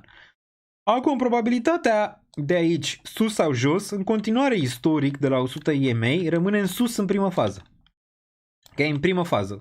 Poate să întâmple asta, discutăm imediat. Dar în primă fază, probabilitatea în continuare e să ai un raliu în zonele astea. Că va fi 100.000, că va fi 97, vom vedea. Dar probabilitatea rămâne, dar o discutăm imediat. Adică discutăm imediat o analiză și apoi ieșim. Bun, vă reamintesc că aveți butonul de like aici, în zona asta. Îi salut și pe cei din reluare care se uită. Bun, ce întrebări mai aveți? Dacă te uiți pe Coin, același lucru, sunt entități care shortează Coinbase. Da, m-am uitat, am văzut și ai perfectă dreptate. Bun. Crezi că Polkadot o să-și mai revine măcar peste 10? Un raliu probabil va avea acest Polkadot. Peste 10 rămâne de văzut. Dacă ai prețul mediu la 10, greu. Acum, dacă vrei, zicem, să ai o analiză clară a ce poți să faci dacă ai, să zice, portofoliu pe minus, dacă ai monede de care vrei să scapi, găsești în secțiunea de Patreon un PDF care fix asta zice. Cum să vii pe plus pe cripto sau pe investiții chiar dacă ești pe minus. Poți să o faci, dar durează. Adică dacă ești pe minus, nu știu, 80%, 90%, nu te aștepta să întâmple să vii pe plus imediat în 2 luni sau în 3 luni. Se poate întâmpla, dacă vine un bull market pe altcoinuri, poți să revii pe plus. Dar dacă nu vine, trebuie cumva să restructurezi portofoliu și să-l faci un pic mai structurat, un pic mai echilibrat, ca în 6 luni, 9 luni, într-un an de zile să poți să revii pe zona de profitabilitate. Bun. Ce vorbeai de Litecoin va mai ajunge la vechiul all-time high? Improbabil din punctul meu de vedere. Oricum a performat mai bine decât era așteptat pe anul 2025. Uite pe BTC EUR. Nu contează BTC EUR sau BTC USD. Nu e o mare diferență dacă mă întreb pe mine. BTC EUR. Te referi la dublu top, nu? Presupun. Dacă te uiți pe BTC EUR. Aici, dublu top și corect. Gen ce ai văzut aici, în nivelul ăsta, nu? Cam la asta te gândești. Ce ai văzut aici, ce ai văzut aici, urmează asta. Da, dar piața a mai văzut asta aici. Piața acum înțelege ce sunt ciclurile de 4 ani. Piața acum înțelege ce e un dublu top. Când eram bearish aici și ziceam că ăsta va intra în bear market, nu era nimeni, aici toată lumea e bearish. Nu știu dacă va fi atât de ușor, acum a fost, să zicem, în cazurile precedente, aici, ca să ai corecția și drawdown-ul respectiv. Okay? Ai nivelul ăsta 58.000, important, ai nivelul ăsta 66.000. În mod normal, Bitcoin poate să-ți facă corecteze și zona asta cu condiția să nu-ți închidă sub 66. Cu condiția poate să nu-ți închidă sub 70. Deja e un red flag deoarece îți face un minim în scădere la macro aici. Ai și divergență bearish sau nu? Ia să ne uităm. Da? Dacă ne uităm o dată, dacă ne uităm a doua oară. Ia. Da, aceeași divergență bearish pe care am văzut-o și aici. Adică pare prea simplu dacă stai să te gândești la nivel de astea două zone care arată cât de cât similar aici. Asta arată ca un blow-off top, ăsta arată ca un mini blow-off top, dar a fost un pic diferit și ăsta la fel. Mai mult în lateral, n-ai avut neapărat un blow-off top masiv aici pentru Bitcoin în regiunea asta. Cu toate că poți să zici că da, urcat din 59, s-a dus în 100, e o performanță bună. Na, nu poți să te aștepți la un asset care are 2-3 trilioane să-ți mai facă 500.000 instant peste noapte. Ok. Poate să-ți facă, dar poate să dureze ani de zile la rând. Și coin, dacă ne uităm aici, coin, cam asta era ideea oricum pe ea. Dar da, cam asta era ideea, are gap-ul ăsta de aici de închis. Nu l-a închis încă, deci probabil va mai corecta. Avem 213, dar ulterior posibil să vedem asta de la coin. În continuare este un grafic bun la macro. Dacă ar corecta înapoi în 155 aș fi interesant. Sunt câteva, o să fac și pentru acțiuni pentru zona de patron, ce mă interesează pentru 2026. Probabil coin va fi una dintre ele, dar mult mai jos. Mai am altele care arată un pic mai bine decât coin. Aici, care oricum sunt investit în coin din zonele astea. Deci mă interesează aici mai mult să vând dacă se duce peste all-time high-ul ăsta. Am ratat sell-ul ăsta de aici, la 420. Bun. Mai departe. Deci atât pe asta avem Bitcoin, dacă ne dăm pe time frame-urile mici, avem deja live de 2 ore și 24 de minute. Nu știu cum s-a întâmplat, dar deja am ajuns din nou la 2 ore și 24 de minute. Același grafic foarte urât, ai avut o spargere a acestei linii de trend pe care, eu nu, adică nu-mi plac neapărat liniile de trend atât de mult. Aici doar ce întotdeauna poți să le muți mai sus, mai jos, să le muți mai sus sau mai jos. Arată în continuare că vrea să țină nivelul ăsta și vrea să facă aceleași manevre. Dump, pump. N-aș fi șocat ca la final de an să vezi din nou un pump aici pentru Bitcoin. Nivelurile un pic de mai sus. Avem RSI-ul, ce ne zice? RSI-ul poziționa bine pentru o evadare în zona superioară. La fel și stocasticul poziționa bine pentru o evadare în zona superioară. Dacă ne uităm la MACD, bine și ăsta aici, cât de cât pe daily. Daily până și azi a încercat nivelul ăsta, dar având în vedere că piața bursieră a fost deschisă, manipularea a continuat. Okay. Bun, deci o reacție înapoi în zonele astea n-ar fi încă exclus aici pentru Bitcoin. Unde trebuie să închidă Bitcoin anul, vom mai vorbi și săptămâna viitoare. Dacă ne uităm aici, ai nivelul de 93.918. Dacă închizi peste nivelul ăsta, închizi anul pe plus, dacă vă vine să credeți așa ceva. Eu cred că Bitcoin va încerca spre final de an. Cred că va închide pe plus, nu, dar ăsta probabil va închide un doji aici și vom vedea. Dacă te uiți anual, ai o candelă roșie, 3 verzi, o candelă roșie, 3 verzi, o candelă roșie, 2 verzi, o candelă roșie, măcar una verde ne mai trebuie aici pentru Bitcoin, ok? Deci la nivel anual, dacă ar închide la un 93.000, ar fi excelent dacă ar închide pe verde. Încă sunt șanse aici, dar vrem să vedem ce se întâmplă luni, cel mai probabil aici pentru BTC. La nivel de EMA nu s-a schimbat nimic, ești la 100 EMA care de obicei îți dă în prima fază un motor aici. Dacă Bitcoin se întoarce la 100.000, voi mai vinde 10% lichidată este mică pe care o am în momentul de față. O să vând 50% din poziția luată aici. Okay. Pentru BTC. Chiar dacă consider că la anul se va duce înapoi spre zonele astea înainte de a intra într-o corecție un pic mai avansată, ok? Pentru BTC. De ce? Toată lumea e super bearish, toată lumea așteaptă nivelurile astea și de cele mai multe ori nu vin așa de rapid, ci îți faci o idee că se va tranzacționa în zonele inverse, poate îți faci și un all-time high fake peste nivelul ăsta, poate atinge 140-150 și de-abia apoi îți face un top mai complex undeva în 2026. Ar face cel mai mult sens. Dominanța, în continuare, nu prea ne zice mare lucru aici. Ne zice că corectează un pic, dar nimic relevant. Asta era ideea. N-a atins nici măcar 60% aici.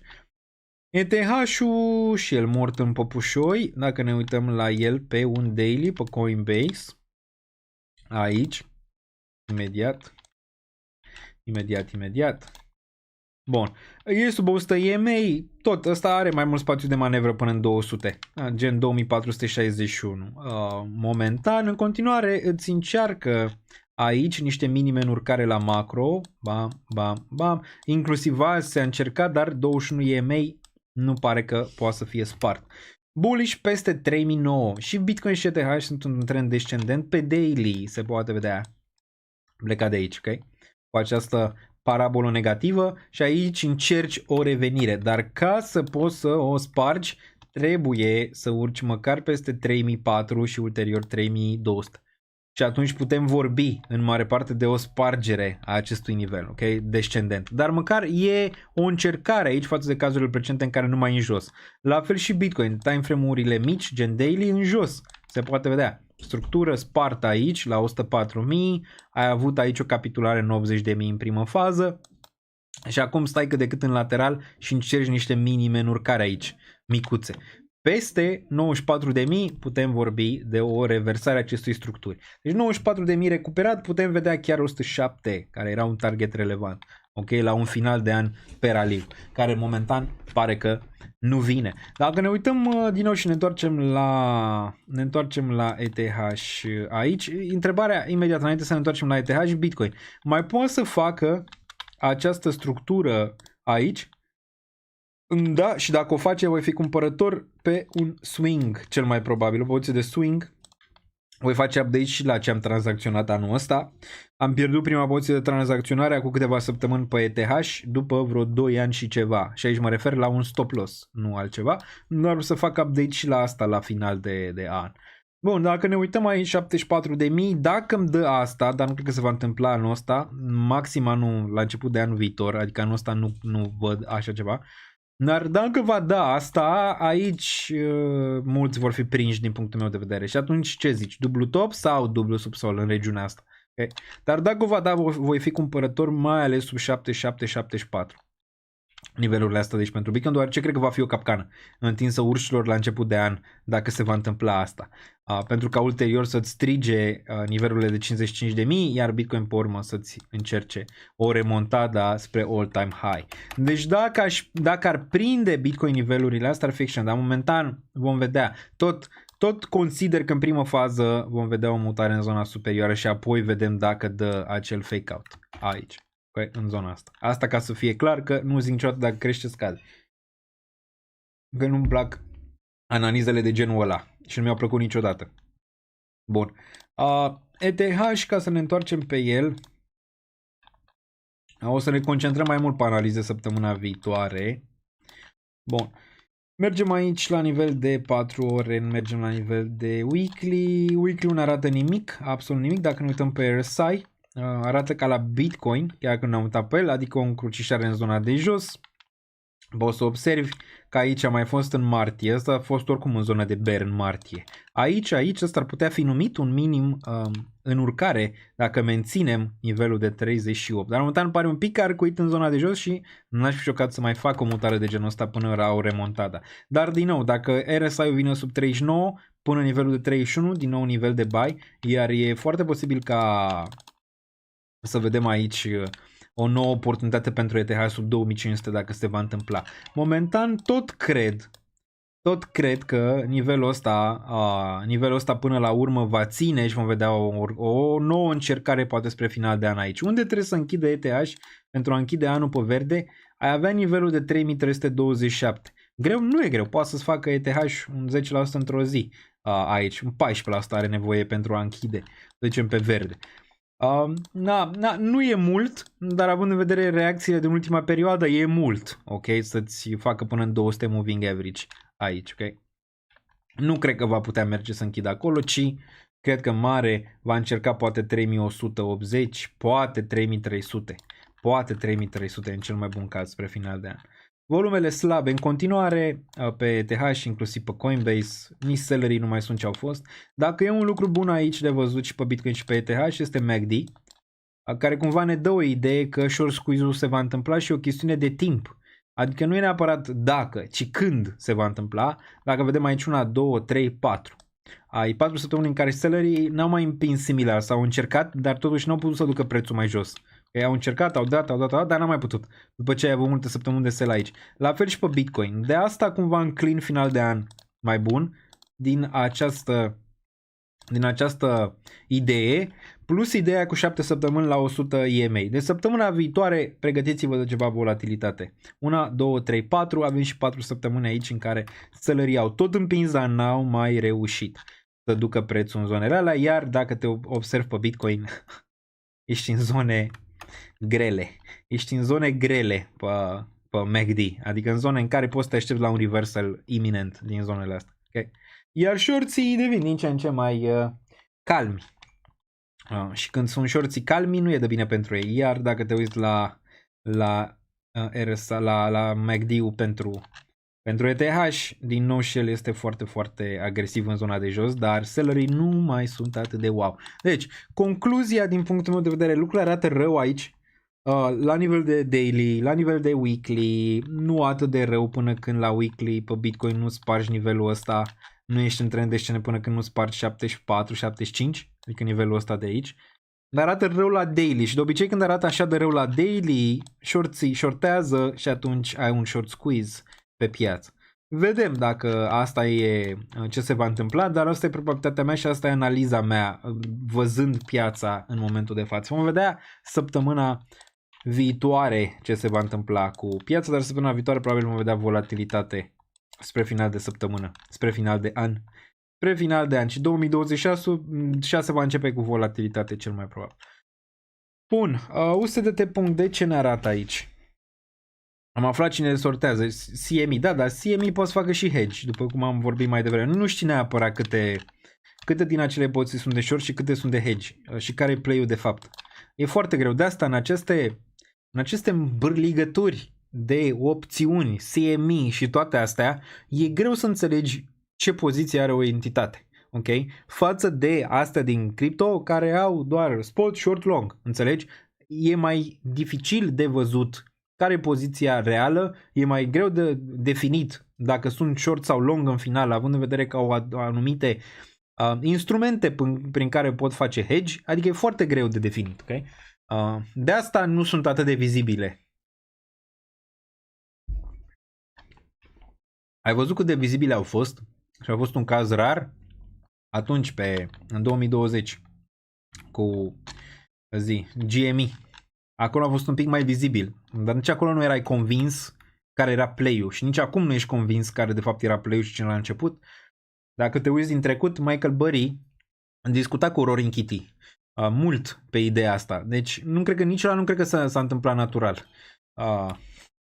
Momentul ăla. Bun, din 2020 cu GME. Bun. UST.de arată favorabil aici pentru tauri cât de cât, cu toate că ai avut aici un 627 și ți-a împins din nou în zona superioară. Arată că ar vrea din nou un top aici, dar poate să dureze. Poate să-ți mai testeze o dată și de-abia apoi să-ți corectezi. Dar e favorabil pentru tauri aici pe o perioadă de, nu știu, o săptămână jumătate pentru tauri. Dar nivelul ăsta e critic de aici. După cum se poate observa. E diferența între bear și bull. Diferența între bear și bull este nivelul ăsta de aici. Nivelul de 6.69, nivelul de 6.4. Urci peste nivelul ăsta, ne întoarcem aici și dăm petrecere negativă cu toate criptomonedele însângerate în 2026. Dar pare că cumva aici din nou găsești, măcar pe termen scurt, o corecție. ZK-ul crește. Doamne Dumnezeule, ajunge ăsta la un bottom vreodată în viața lui. E ceva wow? Că ăsta a picat atât? Nu. Ce care e problema? Momentan a picat doar 90%. 95% de obicei are. 95% ar fi la 001. Nu înseamnă neapărat că se va întâmpla. Poate să facă bottom chiar aici. Ai week-ul ăsta lăsat pe Binance. În continuare, cred că acest week, mare parte din el trebuia închis. A închis jumate, chiar un pic mai mult de jumate sau jumate, cum vrei să zici din el, de aici. Și acum are că încearcă ceva. Dar această încercare nu va arăta neapărat așa, ci probabil dacă ăsta e bottom-ul, va fi o structură de genul ăsta. Un raliu în zonele astea încă o dată și de-abia apoi zonele superioare. Okay? Deci ăsta e de durată aici. Adică 2-3 luni de zile dacă ăsta e bottom-ul pentru reacumulări în zonele astea, unde îți dai seama că dacă piața rămâne moartă, adică rămâne așa, nimeni nu o să mai vrea să acumuleze range-urile astea de aici. Până când într-o zi, nu știu, se trezește unul și bam. Dar pe ăsta îl voi mai reacumula. Să ne uităm și la Arbitrum și la Aster înainte să ieșim de pe live. Bun, 0.19. La fel și ăsta, dacă ne uităm aici cât a picat, vedeți că doar a picat, dar nu este nimic wow pentru un altcoin, dacă vă întrebați. Minus 92, un pic mai mult decât celălalt. Aici ar fi avut minus 95. În continuare cred că aici este subsolul, dar din nou nu cred că va fi un V-shape direct, ci dacă ăsta e subsolul, probabil vom vedea asta înainte de o mutare în zona superioară. Mai cred că ăsta va mai avea reacții în zona superioară? Absolut. Absolut, în materie de probabilități, da. Vedem cât poate să urce după nivelurile astea de aici. O reacție bună pe daily, o reacție bună, dar da, probabil va continua la 21 de cenți, probabil poate și mai sus în zilele viitoare, deoarece arată binișor. Dar din nou, chiar dacă vine aici, ăsta ca să-ți formeze trebuie să facă asta. Ca să-ți formeze un bottom aici. Apoi 0.59, 0.74 îți confirmă de-abia bottom un nivelul ăsta de aici, ok? Dar aici voi mai poziționa în Arbitrum. Pentru că nu mi se pare nimic wow o corecție de genul ăsta pentru ceva ca Arbitrum. Ok, 0.92%. Bun, mai departe. Mai departe. TIA ne-a mâncat felia, dar cineva încearcă să-i formeze un bottom aici după ce a căzut atât de mult. Dacă ne uităm de aici, top, minus 98, aici are minus 90, da, tot minus 97, deci cumva poți să faci caz că asta a fost distrusă de tot. Clar că multe entități au luat asta pe la un cent, dar multe au și vândut, adică trebuie să ții cont și de asta. De aici, ai nivelul ăsta de 1.31, un nivel important, la fel poți să vezi și pe asta, ceva de genul ăsta. Bottom confirmat peste 1.31 și atunci ai target pe la 3.7, poate 7 aici. Cine știe, s-au mai văzut cazuri în care după o corecție de 98% s-a întâmplat all-time high. O să fie TIA una dintre astea? Nu știu. O să fiu acolo dacă va face all-time high? Da. Cu toată poziția de TIA? Nu. Dacă ajunge înapoi aici pe la prețurile medii, o să vând mai mult de jumate din ea și restul o lăsăm acolo la păstrat. Să vedem dacă și cu parcă, dar aici nu mergem cu dacă și cu parcă, că nu ne place dacă și cu parcă. Dacă ceva nu performează, reducem pozițiile, că riscurile sunt mari. Bun, când piața îți dă oportunitatea să reduci pozițiile. Până atunci stai și plângi. Bun, mai departe. Ce mai avem aici relevant? La fel și la Theta 0.26 ești într-un nivel în care aici clar o să trag pe prețul în jos. Când va atinge sau dacă va face bounce în zonele astea, 1, 2, 3, voi diminua din poziție aici. Voi fi aici dacă Theta va ajunge înapoi aici? Da, cu o mică parte. Mult mai mică decât am în momentul de față. Deoarece performanța este neperformanță și nu vreau să țin neperformanțe. Va atinge ăsta, nivelul ăsta, poate să atingă în 2028. Adică în zonele astea, dar până atunci pierd valoare dacă tot țin aici. Adică poate să fac raliu înapoi în zonele astea, poate să duc aici în 2027-2028 să atingă 14 din nou. Ok. Da, dacă va atinge voi fi acolo cu o mică poziție în ea. Bun, Link. Pe Link voi fi acolo cu o poziție mai mare, la fel și pe ETH. Dar asta au șanse mai mari să facă all-time high pentru că ți-au ținut structurile față de celelalte pe care le-am analizat până acum. Link ți-a ținut structura, nu e sub zona de 10 momentan, nu e sub zona de 5 de aici. Okay? E o altă structură de piață pentru Link. O structură de reacumulare cât de cât macro. Din zona asta de aici, zona asta de aici, ai 5 ani. 5 ani de acumulare. Bine, dacă ăsta face breakout peste 28, nu se va opri cel mai probabil până în 100, 150, 200. Nivelurile astea de aici superioare pentru Link. Când se va întâmpla, Dumnezeu cu mine, dar până atunci o să fiu pe acumulare. Okay? Dacă e 2026, foarte bine. Dacă e mai târziu, foarte bine. Okay? Voi fi pe acumulare. Dacă faci asta, voi mai acumula. Nu e niciun fel de problemă pentru asta. Okay? Aici, dar nu cu gândul de a ieși, ci cu gândul de a face stash de Chainlink. Bun, ziceam și de Aster. Aster,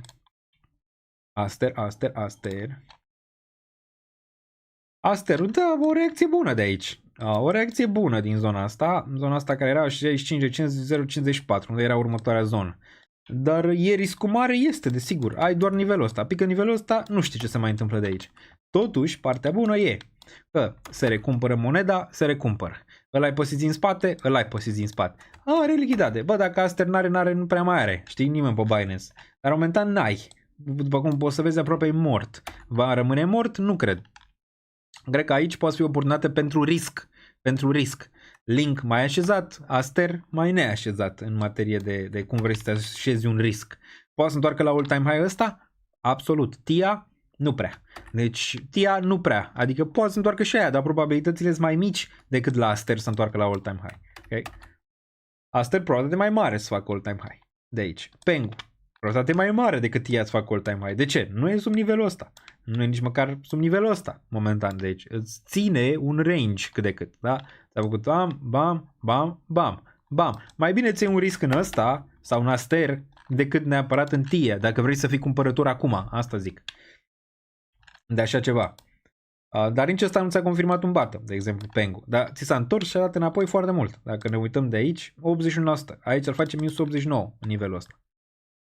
Ulfâiul lui Trump, agresiv, nu știm dacă ți-a pus bottom-ul. Bio, din nou, vorbeam de nivelurile astea de aici, nivelul de 0045, 004, range-ul ăsta e un nivel, se poate vedea, al pieței de risk on, în care când atinge zonele astea, cumva piața zice, ok, interesant. Va atinge all-time high? Greu de zis ăsta, deoarece all-time high a fost aici. Probabil va mai oscila din nou în nivelurile astea superioare. De aici. Ok, probabil va mai avea din nou o oscilație din range-urile astea. Bun, aia nu ne interesează. Ordi din nou și el la o zonă de bottom aici cât de cât. Din nou, finalul de an ar putea aduce niște lucruri interesante pozitive aici, după cum arată piața. Dar am mai zis și în trecut și apoi a venit trenul. A venit mărfarul de stânga. Dar așa arată grafice. Silver nu se oprește 77. Adevăratul altcoin season. De aici momentan. Targetul era la 74, deja l-a adus. 80 ar fi unul psihologic pentru el. 80 și apoi ai avea zonele astea. Dar de la 80, între zona asta, probabil va face un pullback. Doar ce se întoarce graficul invers, iar RSI-ul, Doamne ajută-i de vânzare cât de cât, cel puțin în prima fază. Aici, dacă deții așa ceva, adică silver. Dacă deții silver. Dar multe dintre aceste altcoin-uri, vai mama lor, inclusiv acest optimism, care numai optimism nu e, pare că vrea să pună un raliu așa micuț. Fetch, la fel și el interesant, probabil se va întoarce în 0.27. Nu știu neapărat dacă ăsta a pus încă bottom-ul sau nu. Ne mai uităm și la o Etena și am ieșit. Okay. Monad, uite, Monad e interesant, cât a picat? Etena e la un nivel critic aici. Dacă nu ține nivelul ăsta, ne vedem sub 15. Parcă în prima fază l-ar ține, 23. Hai să ne uităm la Monad. Monad. Ăsta e Moon. Moon USD, ăsta e Monad. Ok, nu pot să mă ating de așa ceva. Ok, nu pot să mă ating de așa ceva pentru că nu am o structură aici. Nu știu, ține nivelul ăsta, nu ține. Pot să intru aici la 0.2, pun stop loss-ul sub 1.9 și apoi papa la revedere. Poate așa, de un swing, dar în rest, nu prea. Nu știu cât a picat, ia să ne uităm. Momentan 52 la asta, aici a fost 60. Dacă pică 80 plus, ne vedem în Monad, da. Dar până atunci mai greu pentru așa ceva. Plus că din nou dacă te uiți pe EMA-uri faci aceeași manevră. Poate vrei să-l shortezi pe ăsta dacă pică înapoi sub 0.027, adică sub 21 EMA. Uite la Aster ce a făcut. Și chiar vorbeam de această posibilitate pe Aster. Zic, mamă, TIA 2.0. Asta, uite. TIA 2.0. Se urca în nou 21 EMA, bam, ți-a picat înapoi și s-a dus în cap. Acum Aster poate să ruleze lejer până la 87, dar ideea ei urcă înapoi peste 21 EMA ca să-ți rea trendul. Bun. Aici că e suficient pentru astăzi, mai ales că e zi de Crăciun, a doua zi de Crăciun, vă las cu cei dragi, un film, un Netflix, o chestie, deja 2 ore și 46 de minute și facem mai mult piețe financiare săptămâna viitoare, unde vine și mai mult content. Am făcut Etena la un nivel critic, pare că face bounce. Pare că da.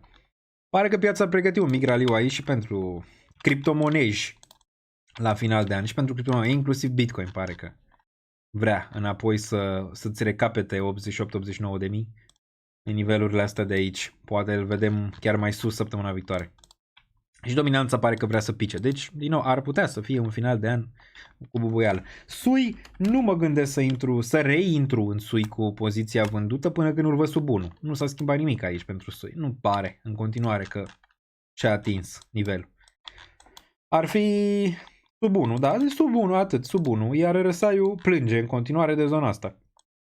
Nu e încă acolo. din punctul meu de vedere ăsta. Pengu, ai făcut, da, s-a făcut, îl vezi la reluare unde o să ai și timestamp. Ne uităm și pe Stonks, dacă tot am ajuns aici rapid. Vedem ce se întâmplă. Silver, Nio, uite-l că urcă. Hai să închidă și ăsta, să închid anul pe acțiuni, pe toate pe plus. Cum ar fi? Dacă să și ăsta în peste 7 în zonele astea aici, dar și ăsta e unul de urmărit pentru anul viitor. De ce? Uite la structură. Uite-te la structura acestui grafic. Frumoasă. Frumoasă structura. N-ai ce zice. Dacă ține nivelul ăsta, structură frumoasă aici, pentru a putea vedea zonele astea. VIX-ul, dacă ne uităm la el în continuare slab, continuare sub așa. S&P-ul face 7000 până la final de an, hai să vedem. Eu zic că sunt șanse bune. Săptămâna viitoare să închidă la 7005. 7005 pentru S&P. Nu-i departe, poate o mică corecție luni, dar ulterior probabil 7005 și apoi la început de an să corecteze să îți închidă gap ăsta. Dar arată bine, n-ai ce să-i zici. N-ai ce să-i zici deloc. Deloc. Dar 7005 este targetul, după cum se poate vedea. Euro USD la rezistența 1.18, iar DXY slab. Coinul a vorbit mai de el slab în continuare odată cu Bitcoin. Tesla a atins aproape targetul, mai țineți minte de Tesla, 502. Am zis că poate vând ceva peste 500. Intrarea v-am făcut-o publică la Tesla, 150. N-am vândut nimic din ea. Ok? Vedem poate 620 aici pe Tesla unde aș vrea să vând ceva. Pe Ethereum am tot vândut, nu știu, pare că ar vrea mai jos anul viitor. Moderna, poate discutăm despre ea când e cazul. Când e cazul, la fel și pe Circle. Când e cazul, dacă mă înțelegeți ce vreau să zic. Ok? Pe Circle. Hai cu el mai jos. Premiile s-au dat? Nu, ai până pe 31. Deci intră în Discord. Trebuie să intri în secțiunea de Discord. Ai giveaway. Ai zona de concurs. Și poți acolo, destul de frumos, să intri, dar trebuie să ai cont și pe danielniță.ro. Dai toate datele acolo, intră în Discord, îl ai în descriere. Și în descriere ai tot ce ai nevoie pentru acest live. Și pentru, în general, tot le găsești aici. Da? Promoție de până la 200.000 pe BingX, Patreon, content premium, aici găsești toate portofoliile mele, Bybit-ul, $30 gratis dacă depui 100. Membership cadou poți să dai de Crăciun pentru cei dragi, ai aici. VPN-ul 72% reducere, ai XFI-ul, tot așa platformă de cripto românească, investiții în acțiuni și ETF-uri pe eToro, aveți aici broker reglementat la UE, la fel și Bybit-ul este reglementat la UE. Portofel rece, ai Ledger aici, tot așa, nu știu dacă mai sunt discounturi, imediat ne uităm. Cred că da. Cred că mai poți să iei în continuare multe discounturi bune aici. Sau poți să câștigi Ledger-ul din acel concurs. Ok? Bun, cam atât. Nu știu, am mai ratat ceva, mai era ceva. Intrați aici pe cripto aici și vedeți ce se mai întâmplă. Dați-mi follow și pe Twitter și pe Instagram. S&P-ul nu se lasă maxim istoric peste maxim istoric. Trump transmite mesaje dure la adresa șefului Fed viitor. Ethereum acumulează ăsta de nu mai poate 12,43 de miliarde. Argintul, cel mai bun performant al anului, vom vorbi săptămâna viitoare, peste 135% în momentul de față. Aurul pe locul 2, 66%. Cupru plus 35%. Nasdaq-ul plus 19%. S&P-ul 17-18%. Russell 2000 și el bine. Bitcoin minus 5,75%. Ethereum minus 11%. Și altcoinurile minus 42%. Bun. AI-ul face asta, Elon cu Pentagonul face alianță. Bun, asta am mai vorbit de ea. Japonia face un pas istoric pe dobânzi și volatilitatea, am mai vorbit despre asta. Manipulările pe Bitcoin pe care vă las să le vedeți voi.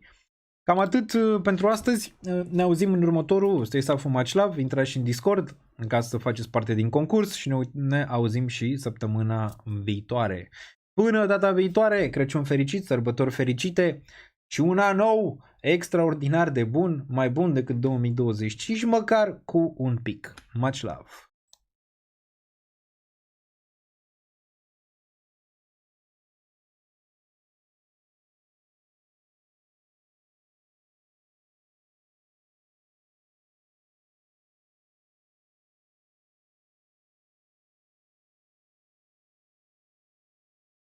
Welcome.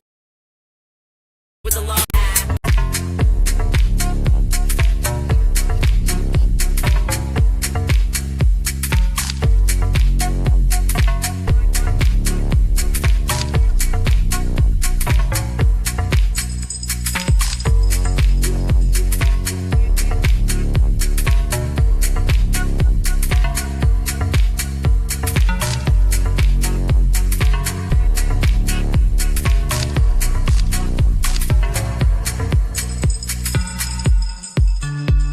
Banii, să nu vă... încă nu e investit, nu e cheltuit. Nu mai am niciun leu.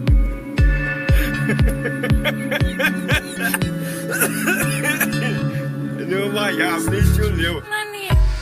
Ce clădim, ca m-a spus meșterul Manole, ce a clădit ieri, a căzut alalt, cade și după aia e de la capăt.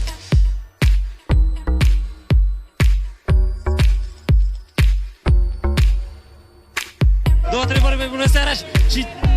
Bravo, Bobe! Două, trei cuvinte și... Bravo, Bobe!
Eu n-am banii necesari să investesc în astfel de monede.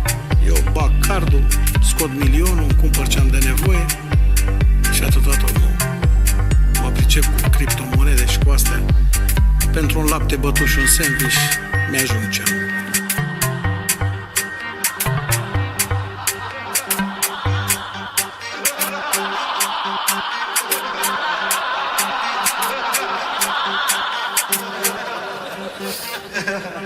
Ha ha ha.